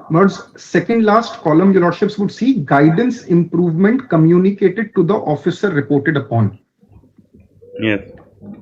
And Your Lordships would see both the officers say no. So the first impression prima facie which shows is that my work during this period was up to the mark, up to the expected level. That is why there is no guidance for improvement. Would see both the officers, reporting and the reviewing officer. Yes. Here itself, Your Lordships would see the next column is blank. That is the accepting officer, my lords. There is no remark. Your Lordships would kindly have page number 59.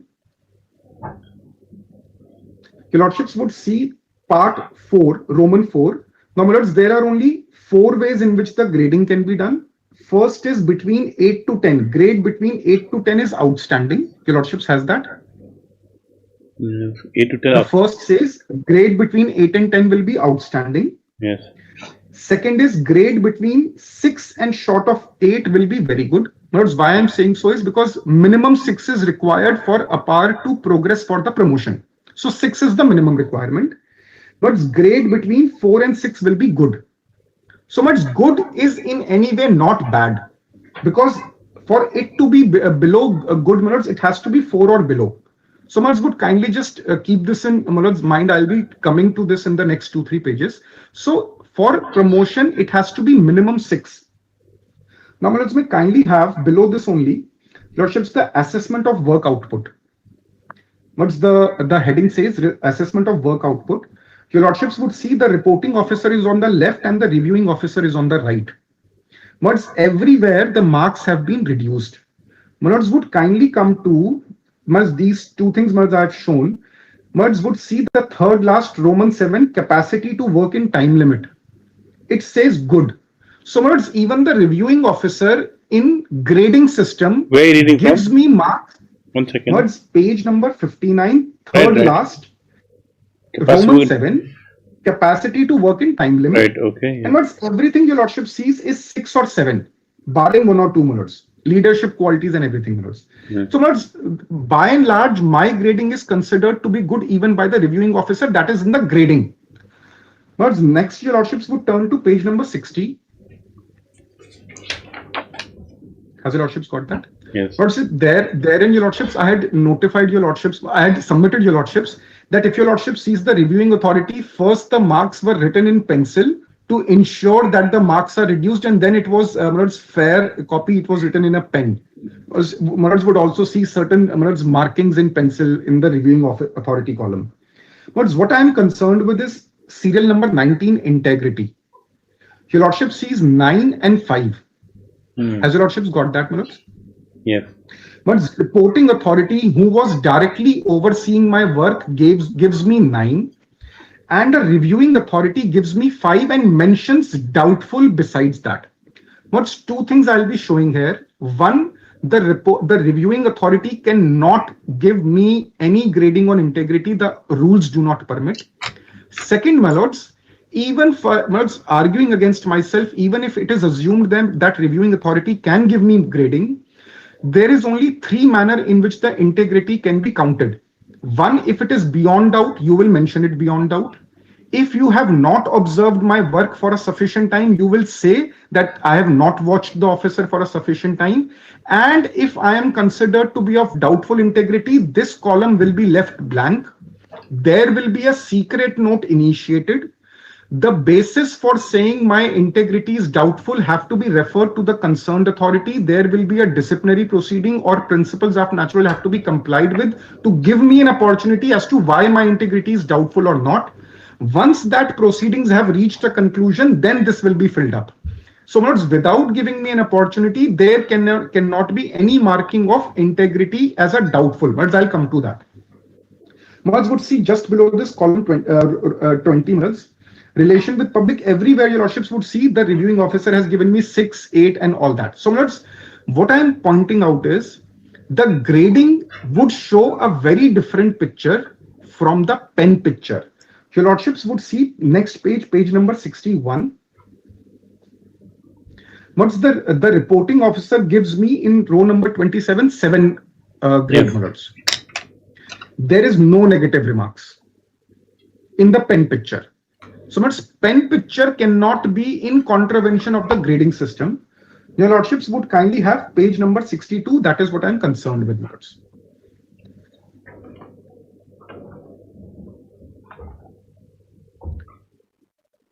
What's 29 number in part 6 will show, do you agree with the assessment made by the initiating officer? If not, give reasons thereof. Partially agree, over assessed by IO.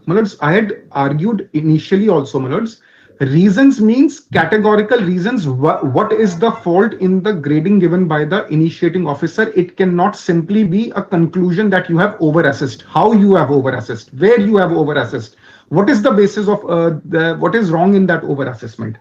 Then your lordships would see serial number 31. Grading is 5.9. Very calculatedly, it has been given 5.9 to ensure that I do not get promoted. But what is more shocking is the pen picture. The officer, despite his qualification, couldn't perform in any way in interest of organization. He couldn't function well in the team and his efforts got diverted against organizational goals. The non-submission of APAR in time itself is testimony of such attitude.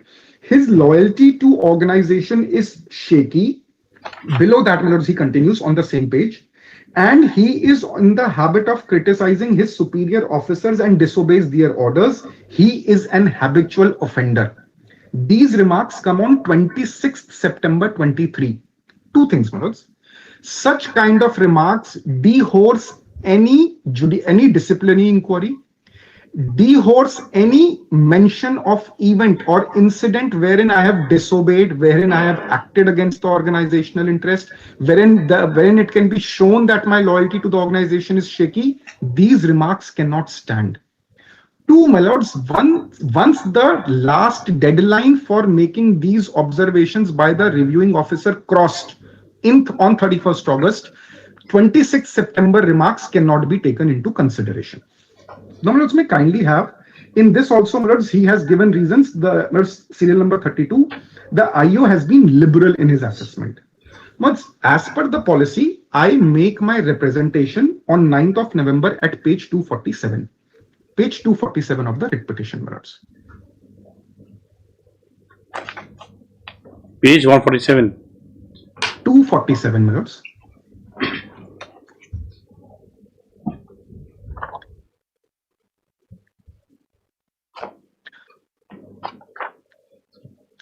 Once I submit my representation within time, what I mention is page 247. This is my representation against below benchmark grading given by the reviewing authority for 22 to 23.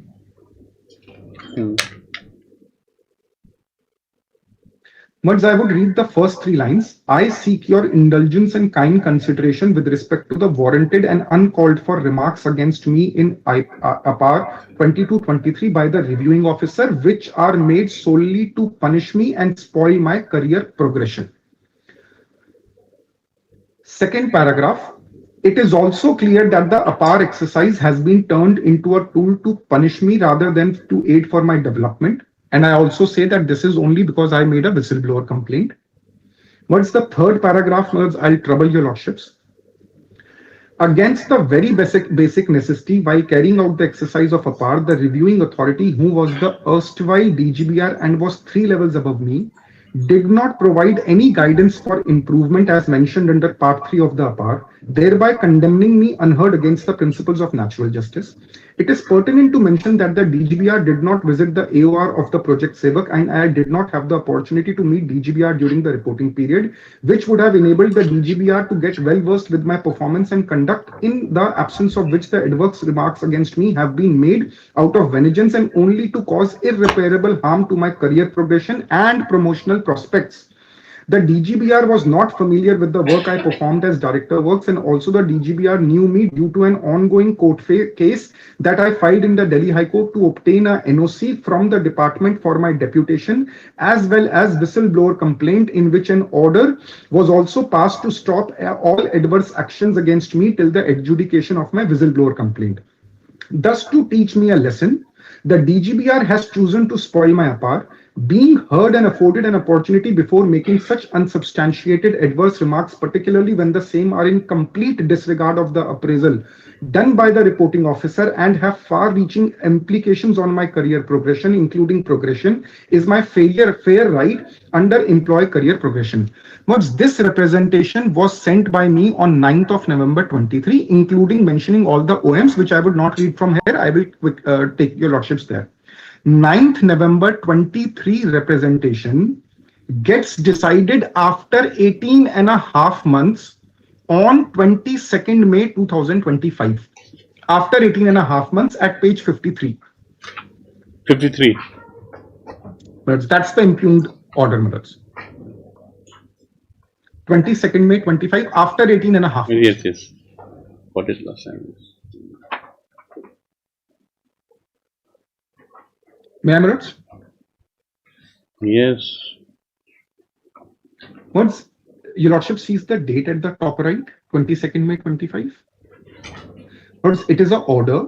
Subject is representation against BBM below benchmark grading in APAR for 22 to 23. What's the first paragraph is important. Whereas Sri Rakesh Chopra has submitted a representation dated 9th November 23. So it is admitted 9th November 23's representation is decided in May 2025. Against below benchmark grading in his APAR for the period 22 to 23 by the reviewing officer. He's a named respondent, Mr. Rajiv Chaudhary. Second paragraph would bring to light how this representation was also a harassment and victimizing. The order itself notes that yes, there was a whistleblower complaint filed by me, para 2. And whereas Sri Rakesh Chopra submitted that RO has rated his BBM that is good due to whistleblower complaint made by him, coupled with the fact that he had filed a writ petition. So the department is aware of that. May kindly have para 3, no guidance given. That is my representation. Fourth, the pen picture is not commensurate with the grading system. The grades and pen picture do not fall the same line. Para 5 is, I'll just read.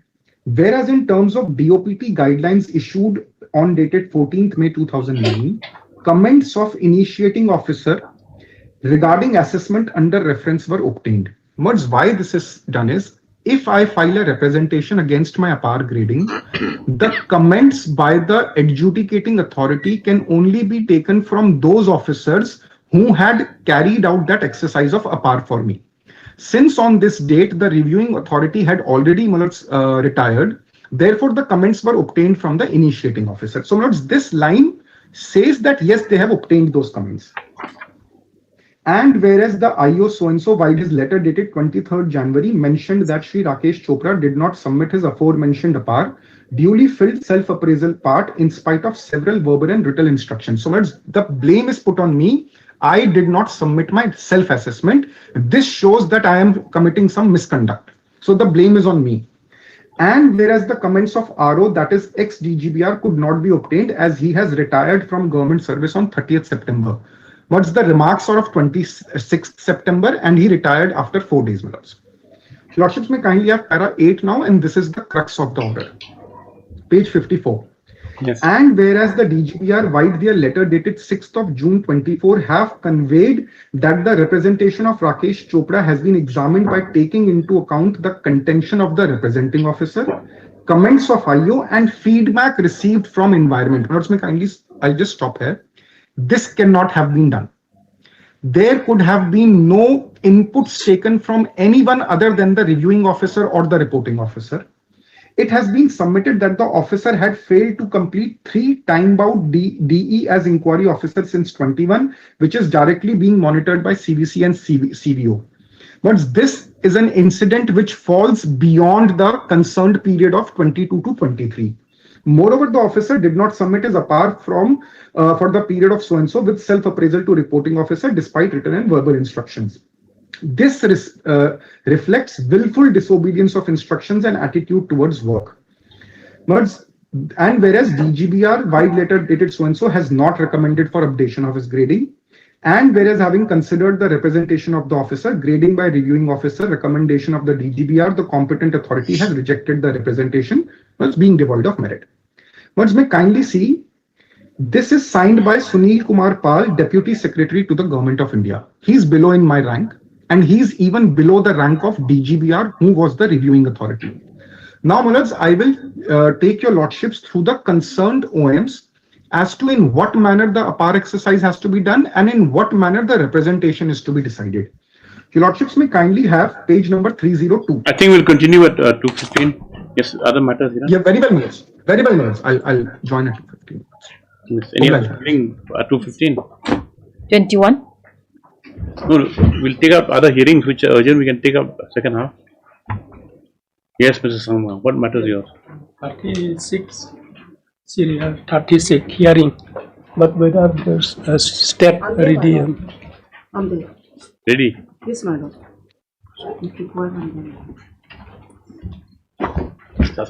Can be.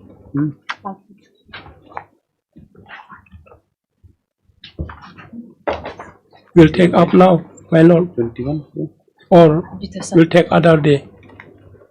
Ready? Where's PT Sangma? No, my lord. No, This is not PT Sangma, my lord. Not PT Sangma. Oh, sorry. Ready with the matter? So this matter was sent yesterday for mediation and it has been settled. Been settled? Yes, lordship. Through date of settlement. Anyway, we have not received anything. We listed on Monday. Lordship. Yes. Oh, yes. 2-3 matters connected, correct? Lordship. Yeah, they'll come Monday. What other matters there pending? 21, okay? 25 and 36. 25? 25. The counsel for the petitioners, my lord, they have difficulty here, my lord. What difficulty? Mr. Hazarika Chamber is leading this matter, my lord. 25 after 2 weeks, yes. And then? And 36. 36, my lord. 36. Yes, you want to take it up, correct? We'll take other day. Okay, up to 1 week, yes. We just take up Mr. Gupta's matter at 2:15, yes. I love like.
How much time will it take to reply, Dr. Muzika?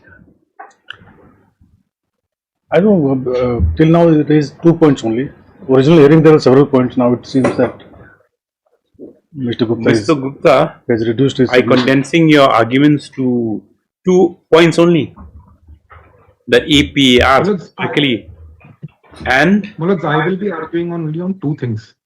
No, 2 things, right? First, okay. Okay, now you're going to argue on APAR only, and the other point? The other point is, Mulad, the consequence of your Lordship's order of 10th June 26 and 1st July 26, Mulad, wherein your Lordship's upheld that there is a vendetta, and yet thereafter your Lordship said that there has to be an opening of the sealed cover. But now has sealed cover been opened? Sealed cover is found unfit, Madam. Yes? It is found unfit for promotion. Unfit promotion, but then if the APAR is readjusted, that means review DPC will have to be held. Yes. Absolutely, Mulad.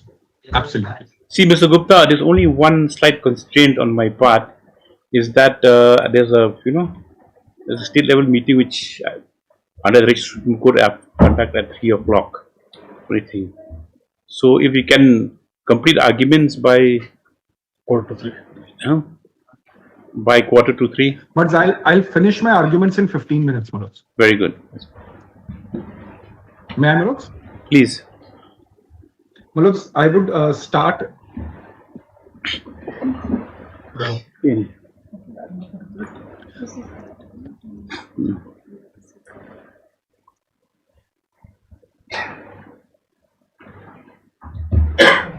But I'll start from page 302 of the writ petition.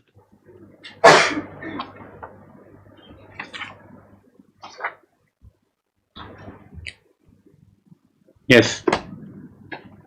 Manoj has clause Roman 4, page 302, Roman 4. Manoj, this is the APAR policy of the respondents, which I am reading.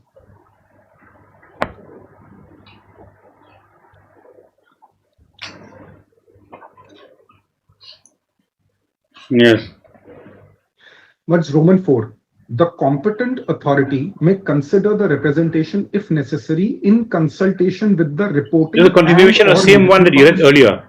That is the annual performance and report, this is general principles. What is this? This is because I am reading from the same documents. It starts at 97. Right. Yes. May I, Manoj? Yes.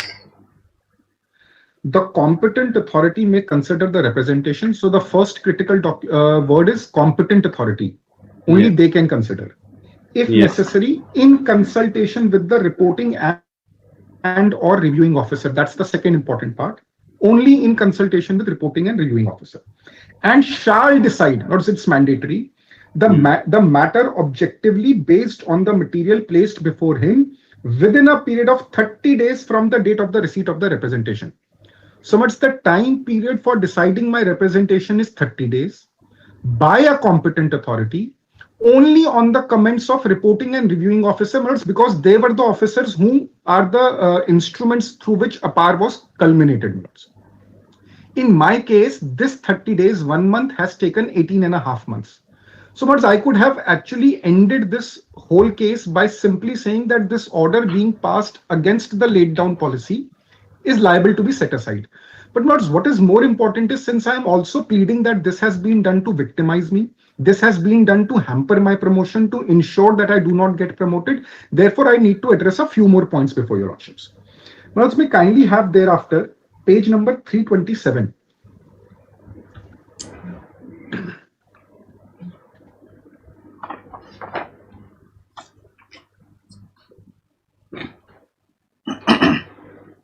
But this document which I am showing is has been subjected to different kind of interpretation by the respondents and me, Manoj.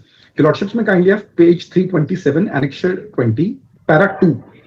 As cases continue to occur where confirmation, regular promotion, appointment to sensitive posts, etc. could not be considered in time because of non-availability of ACRs for the relevant period, the matter of timely completion of ACRs was further reviewed in this department, and it has been found necessary to prescribe a time limit after which the reporting reviewing officer shall forfeit his right to record the ACR.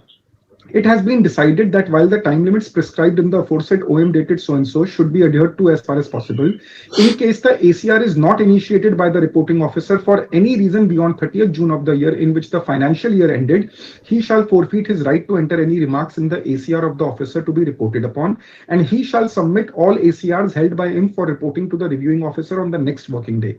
Similarly, your Worships may kindly mark this, the reviewing officer shall also forfeit his right to enter any remarks in the ACR beyond 31st August of the year in which the financial year ended.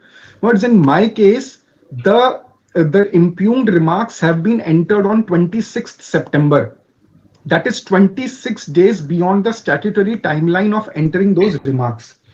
Lords, may kindly, I'll just read further, Lords. The section entrusted with maintaining the ACRs shall while forwarding the ACRs for self-appraisal with copy to the reporting reviewing officers, also annex the schedule of dates as enclosed herewith. Words may kindly mark the next lines, Lords. It shall also bring to the notice of the secretary concerned in the case of ministry and department and the head of the organization in the case of attached and subordinate offices, the names of those Group A and B reporting officers and Group A reviewing officers in the month of October after the completed CRs who have failed to initiate the ACRs even by 30th June or 31st August as the case may be failed. Why, my lords, they want to note this is the secretary in the department head of the organization in the case of attached subordinate offices may direct to call for the explanation of the concerned officers for not having performed the public duty of writing the ACRs within the due date, and in the absence of proper justification direct that a written warning for delay in completing the ACRs be placed in the ACR folder of the defaulting officer concerned. So much this brings to light the fact that every time when they say my failure to do the self-appraisal shows my misconduct is wrong, OM says it is the failure of the reporting and the reviewing officer because it is their public duty, it is their misconduct. Second, it says is that if they have failed to do so, it should be mentioned in their ACR. A warning letter should be sent to them, lords. Para 3, I am reading the third last line, lords. That is important, lords. In case both the reporting officer and the reviewing officer had forfeited the right to enter any remarks, the CR format with the self-appraisal given by the officer to be reported upon will be placed in his ACR dossier. So much the law says I have to submit the self-appraisal within time. Thereafter, the reporting officer will complete it by 30th June. And after that, the reviewing officer will complete it by 31st of August. If, my lords, I submit it in time, the reviewing officer, the reporting officer fails, he forfeits his right. Reviewing officer has to go do that. If he also fails, his my lords, remarks are also to be ignored, and my self-appraisal becomes the final appraisal, my lords. Otherwise, my lords, if any of the officer has failed, so just give a timeline in your case. What happened? This is a timeline. But in my case, what has happened is the remarks which I am challenging have been entered on 26th September by the reviewing officer. Reporting officer remarks are not challenged by me and have not been disputed by the respondents also. The case of the respondents is that if this timeline has to be followed, then even the 7 grading which is given by the reporting officer is also beyond 30th June. So that cannot also be considered if the reviewing officer has to be go. But in my case, 23 apar, I did not submit the self-appraisal. Reporting officer has filled it upon 10th August. Reviewing officer on 26th September. I have challenged only the reviewing officer remarks. Respondents do not challenge the reporting officer's remarks of 10th August. But something which has not been challenged cannot be disputed now at this stage before this Honorable Court. My challenge to the impugned apar of 22-23 rests upon the fact the remarks do not provide any basis, any incident, any sort of opportunity to me before making of those remarks. Those remarks have been entered after the due date, wherein the rights stood forfeited. And thereafter, my lords, the only procedure for marking me integrity doubtful was by adopting the process of secret note, wherein disciplinary proceedings will be initiated. After they culminated and it is found that yes, I am of integrity doubtful, then only those remarks could have been entered. In my case, what has happened is because they wanted to victimize me, hamper my promotion, ensure that I do not get promoted, therefore a grade of 5.9 was given. And remarks such as habitual offender, shaky loyalty to the organization were entered without any marking of any document or any incident or any report, words which would have been put to me. Words may now kindly have page number 330.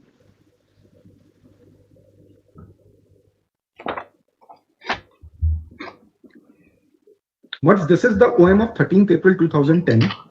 Para 2 I am reading, words. As per existing instructions, representations against the remarks or for upgradation of the final grading given in the APAR should be examined by the competent authority in consultation, if necessary, with the reporting and reviewing officer. My lords would recollect from the impugned order comments received from environment, comments received from DGBR. My lords, that is the basis for passing of that impugned order of 22nd May. The OM says that cannot be done. Only thing which can be considered is the reviewing officer comments and the reporting officer comments. While considering the representation, the competent authority decides the matter objectively in a quasi-judicial manner on the basis of material placed before it. The stress on the word quasi-judicial manner is so that nothing is done by violating the principles of natural justice. If any adverse remark is to be made against me, it can only be through the laid down process to ensure that they are complied with. This would imply that the competent authority shall take into account the contentions of the officer who has represented against the particular remarks grading in the APAR and the views of the reporting and reviewing officer if they are still in service on the points raised in the representation vis-a-vis remarks gradings given by them in the APAR. But in my case, this has been given a complete go-by. How, my lords? The impugned order says that comments of the reporting officer were obtained. What were the comments? Have they been produced before the court? That officer gave me 7. That officer gave me integrity as 9. He was the one who oversaw my work. And his remarks, my lords, they just mentioned that comments were received. What were the comments? Nothing mentioned. Nothing at all, my lords, because they wanted to ensure that my representation gets rejected. My lords, may kindly have now page number, my lords, 325. 325. 325 minutes. But in fact, I'll read from 324 onwards, Annexure A19, 324. But this is a OM of 11th February 2016, the most important minutes. Subject is instructions and guidelines relating to filling up the integrity column in the APAR. Notes may kindly have para 2A. Supervisory officers should maintain a confidential diary in which instances which create suspicion about the integrity of a subordinate should be noted from time to time, and action to verify the truth of such suspicions should be taken expeditiously by making confidential inquiries departmentally or by referring the matter to the special police establishment. At the time of recording the ACR, this diary should be consulted and the material in it should be utilized for filling the column about integrity. If the column is not filled on account of the unconfirmed nature of the suspicions, further action should be taken in accordance with the following subparagraphs. Now, my lords, what is the procedure? Your lordships may kindly have page 325, clause F. There may be cases in which after a secret note has been recorded expressing suspicion about an officer's integrity, there's a cutting in there. Blank. That follow do not disclose sufficient material to remove the suspicion or to confirm it. In such a case, the officer's conduct should be watched for a further period, and in the meantime, he should, as far as practicable, be kept away from positions in which there are opportunities for indulging in corrupt practices.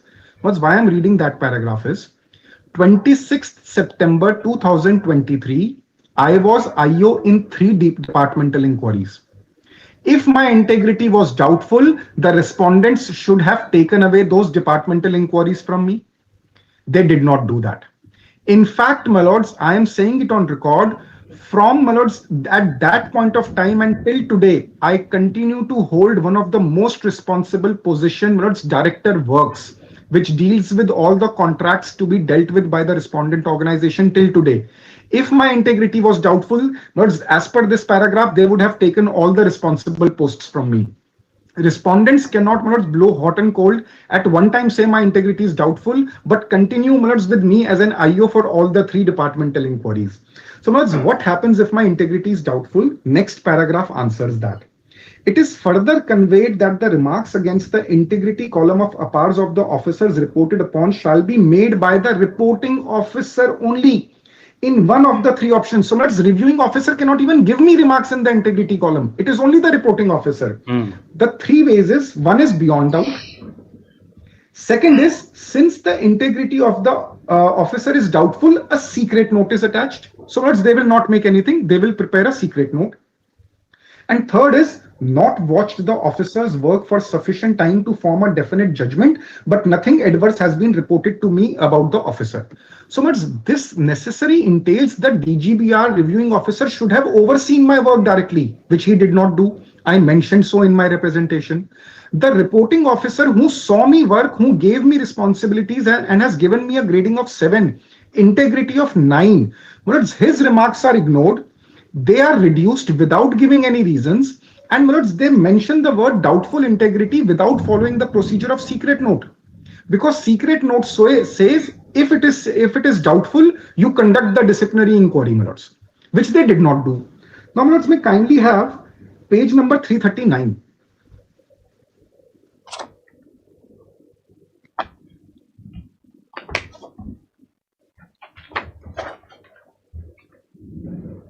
Who will decide my representation? 9.5. 9.5. The following procedure may be adopted in dealing with representations from government servants against adverse remarks communicated to them. Representations against adverse remarks should be examined by an authority superior to the reviewing officer.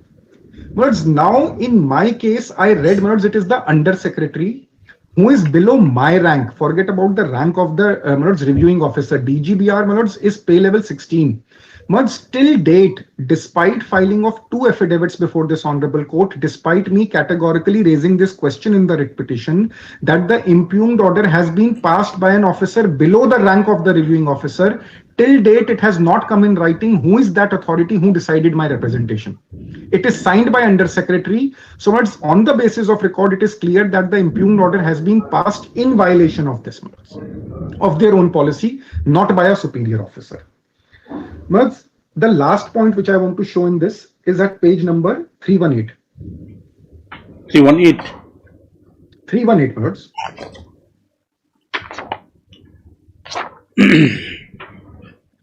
Preparation and maintenance of APAR. I am reading clause 2. A provision may be made in the APAR in the relevant section for remarks by the reviewing officer to indicate specifically the differences, if any, with the assessment made by the reporting officer and the reasons therefore.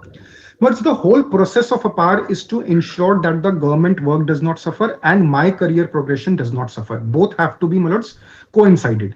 Therefore, to ensure transparency and to ensure objectivity and to remove any sort of arbitrariness and discipline as a punishment, using it as a punishment by the superior officers, it says if your remarks are changing, you have to give reasons. I have demonstrated from the impugned APAR of 22-23, no reasons at all were given. It simply says over-assessed. How it is over-assessed? What incident you are mentioning wherein I disobeyed the senior? What is that incident that my loyalty to the organization is shaky? What is the incident you say I am a habitual offender? These are criminal law terminologies. These are not service law. Till date, I have nothing against me from the department. And you use these terms, and you mention the word doubtful integrity. So, what in short, what my case is, that irrespective of the fact that this representation was decided after 18.5 months in violation of the rule, the manner in which it is decided itself is illegal, in violation of principles of natural justice. Now, I have also challenged the 6 September order, by which my APAR for 23-24, it was said that a warning letter has to be issued to me. Your Lordships would find that at page number 66.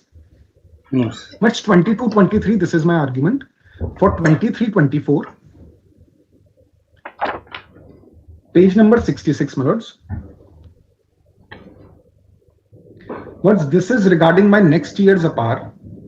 in which my self-appraisal was submitted within time. Thereafter, neither the reporting officer did his exercise, neither the reviewing officer did his exercise. So what they say is, in para 6, a proposed following action be initiated. Headquarters Sevak to initiate no report certificate for the period from so and so with proper justification. Gap certificate be issued. Competent authority has directed to seek explanation of the ratee officer for non-submission of APAR within due date. In the absence of proper justification, warning letter be issued to the ratee officer. But they wanted to issue to me a warning certificate, warning letter, which they have not done till date. They want to absolve those reviewing and reporting officers who, despite my self-appraisal being submitted in time, did not perform their public duty. And they want to again create an adverse record against me to hamper my promotion. In this case, my self-appraisal was submitted within time. So, in short, what I am asking is the quashing of the adverse remarks of the reviewing officer in APAR of 22-23 and counting of the appraisal done by the reporting officer who directly oversaw my work. 23-24 APAR, these observations have to be quashed because they have already issued a no report certificate. There is nothing pending in that. These observations are only to create an adverse record against me for a fault of another officer. The second prayer which I am making is, I can also demonstrate that this was done only to victimize me by the respondents for filing a whistleblower complaint, for filing a petition before the Delhi High Court, in which also, I obtained an order in my favor. Your Lordships may kindly have page number 251 for a minute,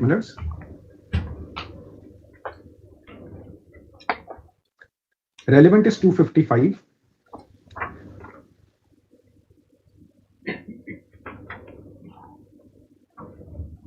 But it's para 9 at page 255. Your Lordships was asking whether the Delhi High Court is pending or not. This is the judgment, Page 255, para 9. On the other hand, Learned Counsel for the respondents 3 and 4 seeks to submit the impugned order and submits that the respondent's decision not to forward the petitioner's application was justified as the petitioner was admittedly the inquiry officer in 5 departmental inquiries. At that time, I was in 5 murders.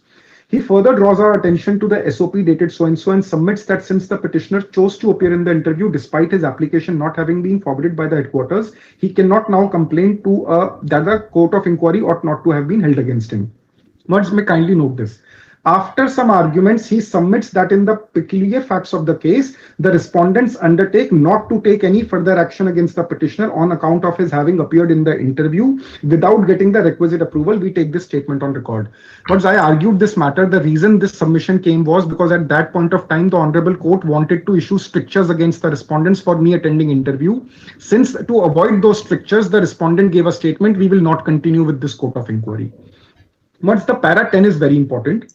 Having considered the rival submission of the parties and perused the record, we are of the opinion that the rejection of the petitioner's request by respondents 3 and 4 for forwarding his application for deputation was wholly unjustified. In our considered view, merely because the petitioner on the basis of his competence and unimpeachable integrity is assigned the additional task of conducting departmental inquiries, the pendency of those inquiries cannot be held against him when he wishes to apply for deputation if he otherwise meets the criteria for seeking deputation. But I noted that to victimize me in this writ petition, respondents made remarks like mental crook, indisciplined officer. After noting those remarks in the counter affidavit, I stopped acting as an IO. I wrote a letter to them. Please clarify whether my integrity is doubtful or not. If it is doubtful, please take away the inquiries. If it is not doubtful, please confirm to me so that I can complete the inquiry proceedings. They kept mum on that. But 8 May 2024, High Court, after looking at the record, said I am an officer of unimpeachable integrity. Action of respondents is arbitrary and unjustified. Words may kindly have page 256, last line. Words, we therefore have no hesitation in holding that the action of the respondent 3 and 4 in refusing to forward the petitioner's application for deputation to respondent number 6, as also denial of NOC to joint respondent was arbitrary. So words, my second prayer is to the effect that if these victimizing tactics are going to continue against an officer who has been certified from the High Court, who has, after deliberate proceedings and detailed counter affidavit and everything, that I am an officer of unimpeachable integrity, on the back of these observations, I can never function freely. If the department is going to keep issuing these adverse remarks against me without any basis, without adhering to the OMs, I can never work in the interest of the organization. Despite till today, any action initiated against me has not culminated in court. Every time it has been held to be illegal. For that matter, first charge sheet which was despite that still after the question, they considered that charge sheet as existing and they adopted the sealed cover procedure. But what more can I show to show that the victimizing done by the respondents against me? So much today, the second part of my argument is very limited, 30 seconds. My lords has already said that the sealed cover has to be opened. Situation is that 10th April 2026 letter from the ACC, every officer has got promoted. But if I am not promoted now, my junior will get promoted, the seat will get vacant, and said that I am happening now is gets promoted, I will again have to come to the honorable court that my junior is promoted, my service conditions are affected.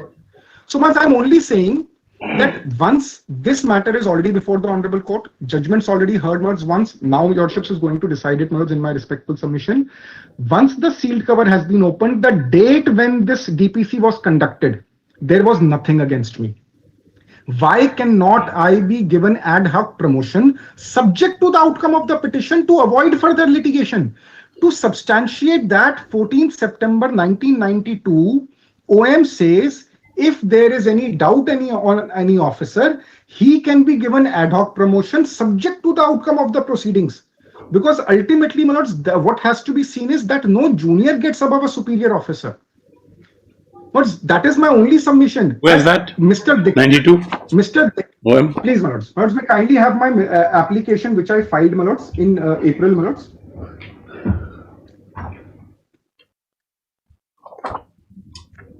This application, your lordship, Dr. Muska will allow that. 120. Give me ad hoc promotion subject to outcome repetition. Well, this is the final stage of argument normally. From Prime No interim orders. No, I'll satisfy. Why I deserve it. I'll tell why. Presuming the miscase number. Presuming this writ It's been petition is disposed of, decided in my favor. Disposed of. Presuming this writ petition is decided in my favor, there will be a direction for review DPC. Yes. There will be a direction for ACC to give. To avoid all the problem for them. This will take time. Yes. I'm sorry, Manoj? To avoid all that detour. Manoj, this will lead to multiplicity of litigation and it will always be subject to the outcome. Manoj, let me read that OM, which is at page number 31. But this miscase may disposed of. In my ombudsman, no order being passed in this. I'm just showing the OM. I'm just showing the OM. Here only. Miscase number? 128. 128 minutes. It's been disposed of on 10th of June.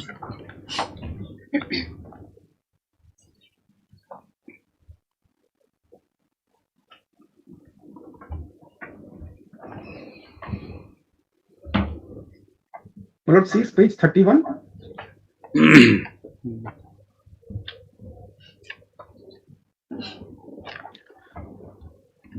This is the OM minutes of 14 September 92. Has your lordships got that? Page 31. Page 31 minutes.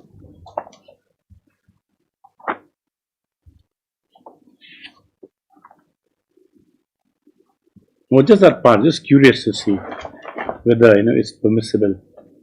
31 years. Let's see the subject. 14 September 92. Promotion of government servants against whom disciplinary court proceedings are pending or whose conduct is under investigation, procedure and guidelines to be followed. So may I just read that, Manoj? Your lordships had already referred to it to refer to Janki Raman, Manoj. Manoj, may kindly have para number 4, Manoj, at page number 33. It is necessary to ensure that the disciplinary case, criminal prosecution instituted against any government servant is not unduly prolonged, and all efforts to finalize expeditiously the proceedings should be taken so that the need of keeping the case of a government servant in sealed cover is limited to base minimum. Now, may kindly have para 5 at next page. Yes. Procedure for ad hoc promotion, my lords. I am reading from the third last line of para 5.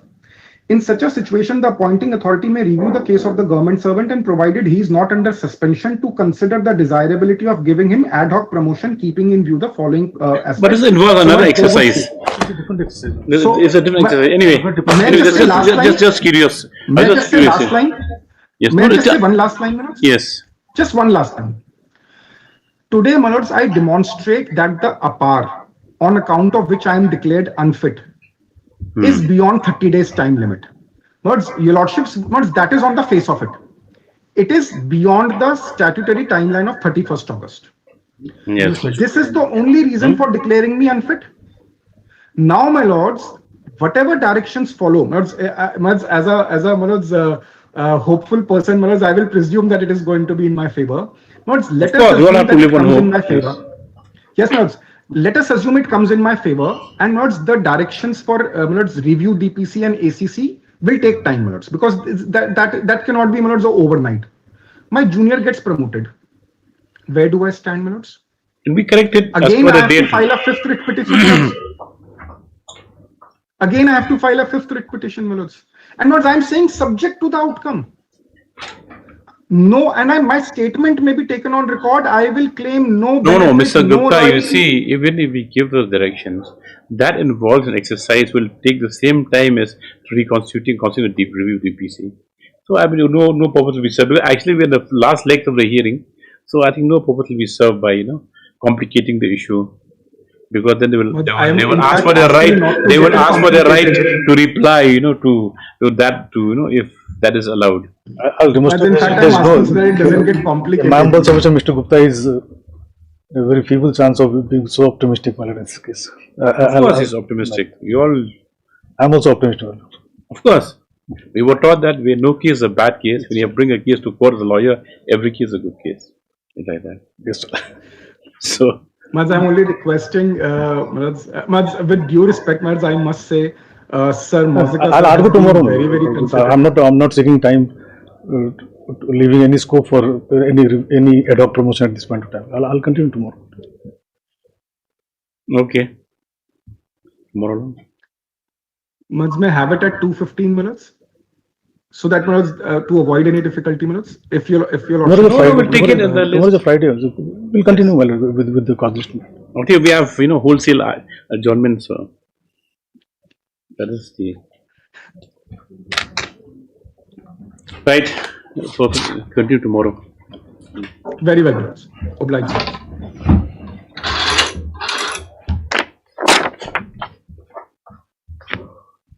I'm obliged for the patient hearing, minutes. You have a job, I guess.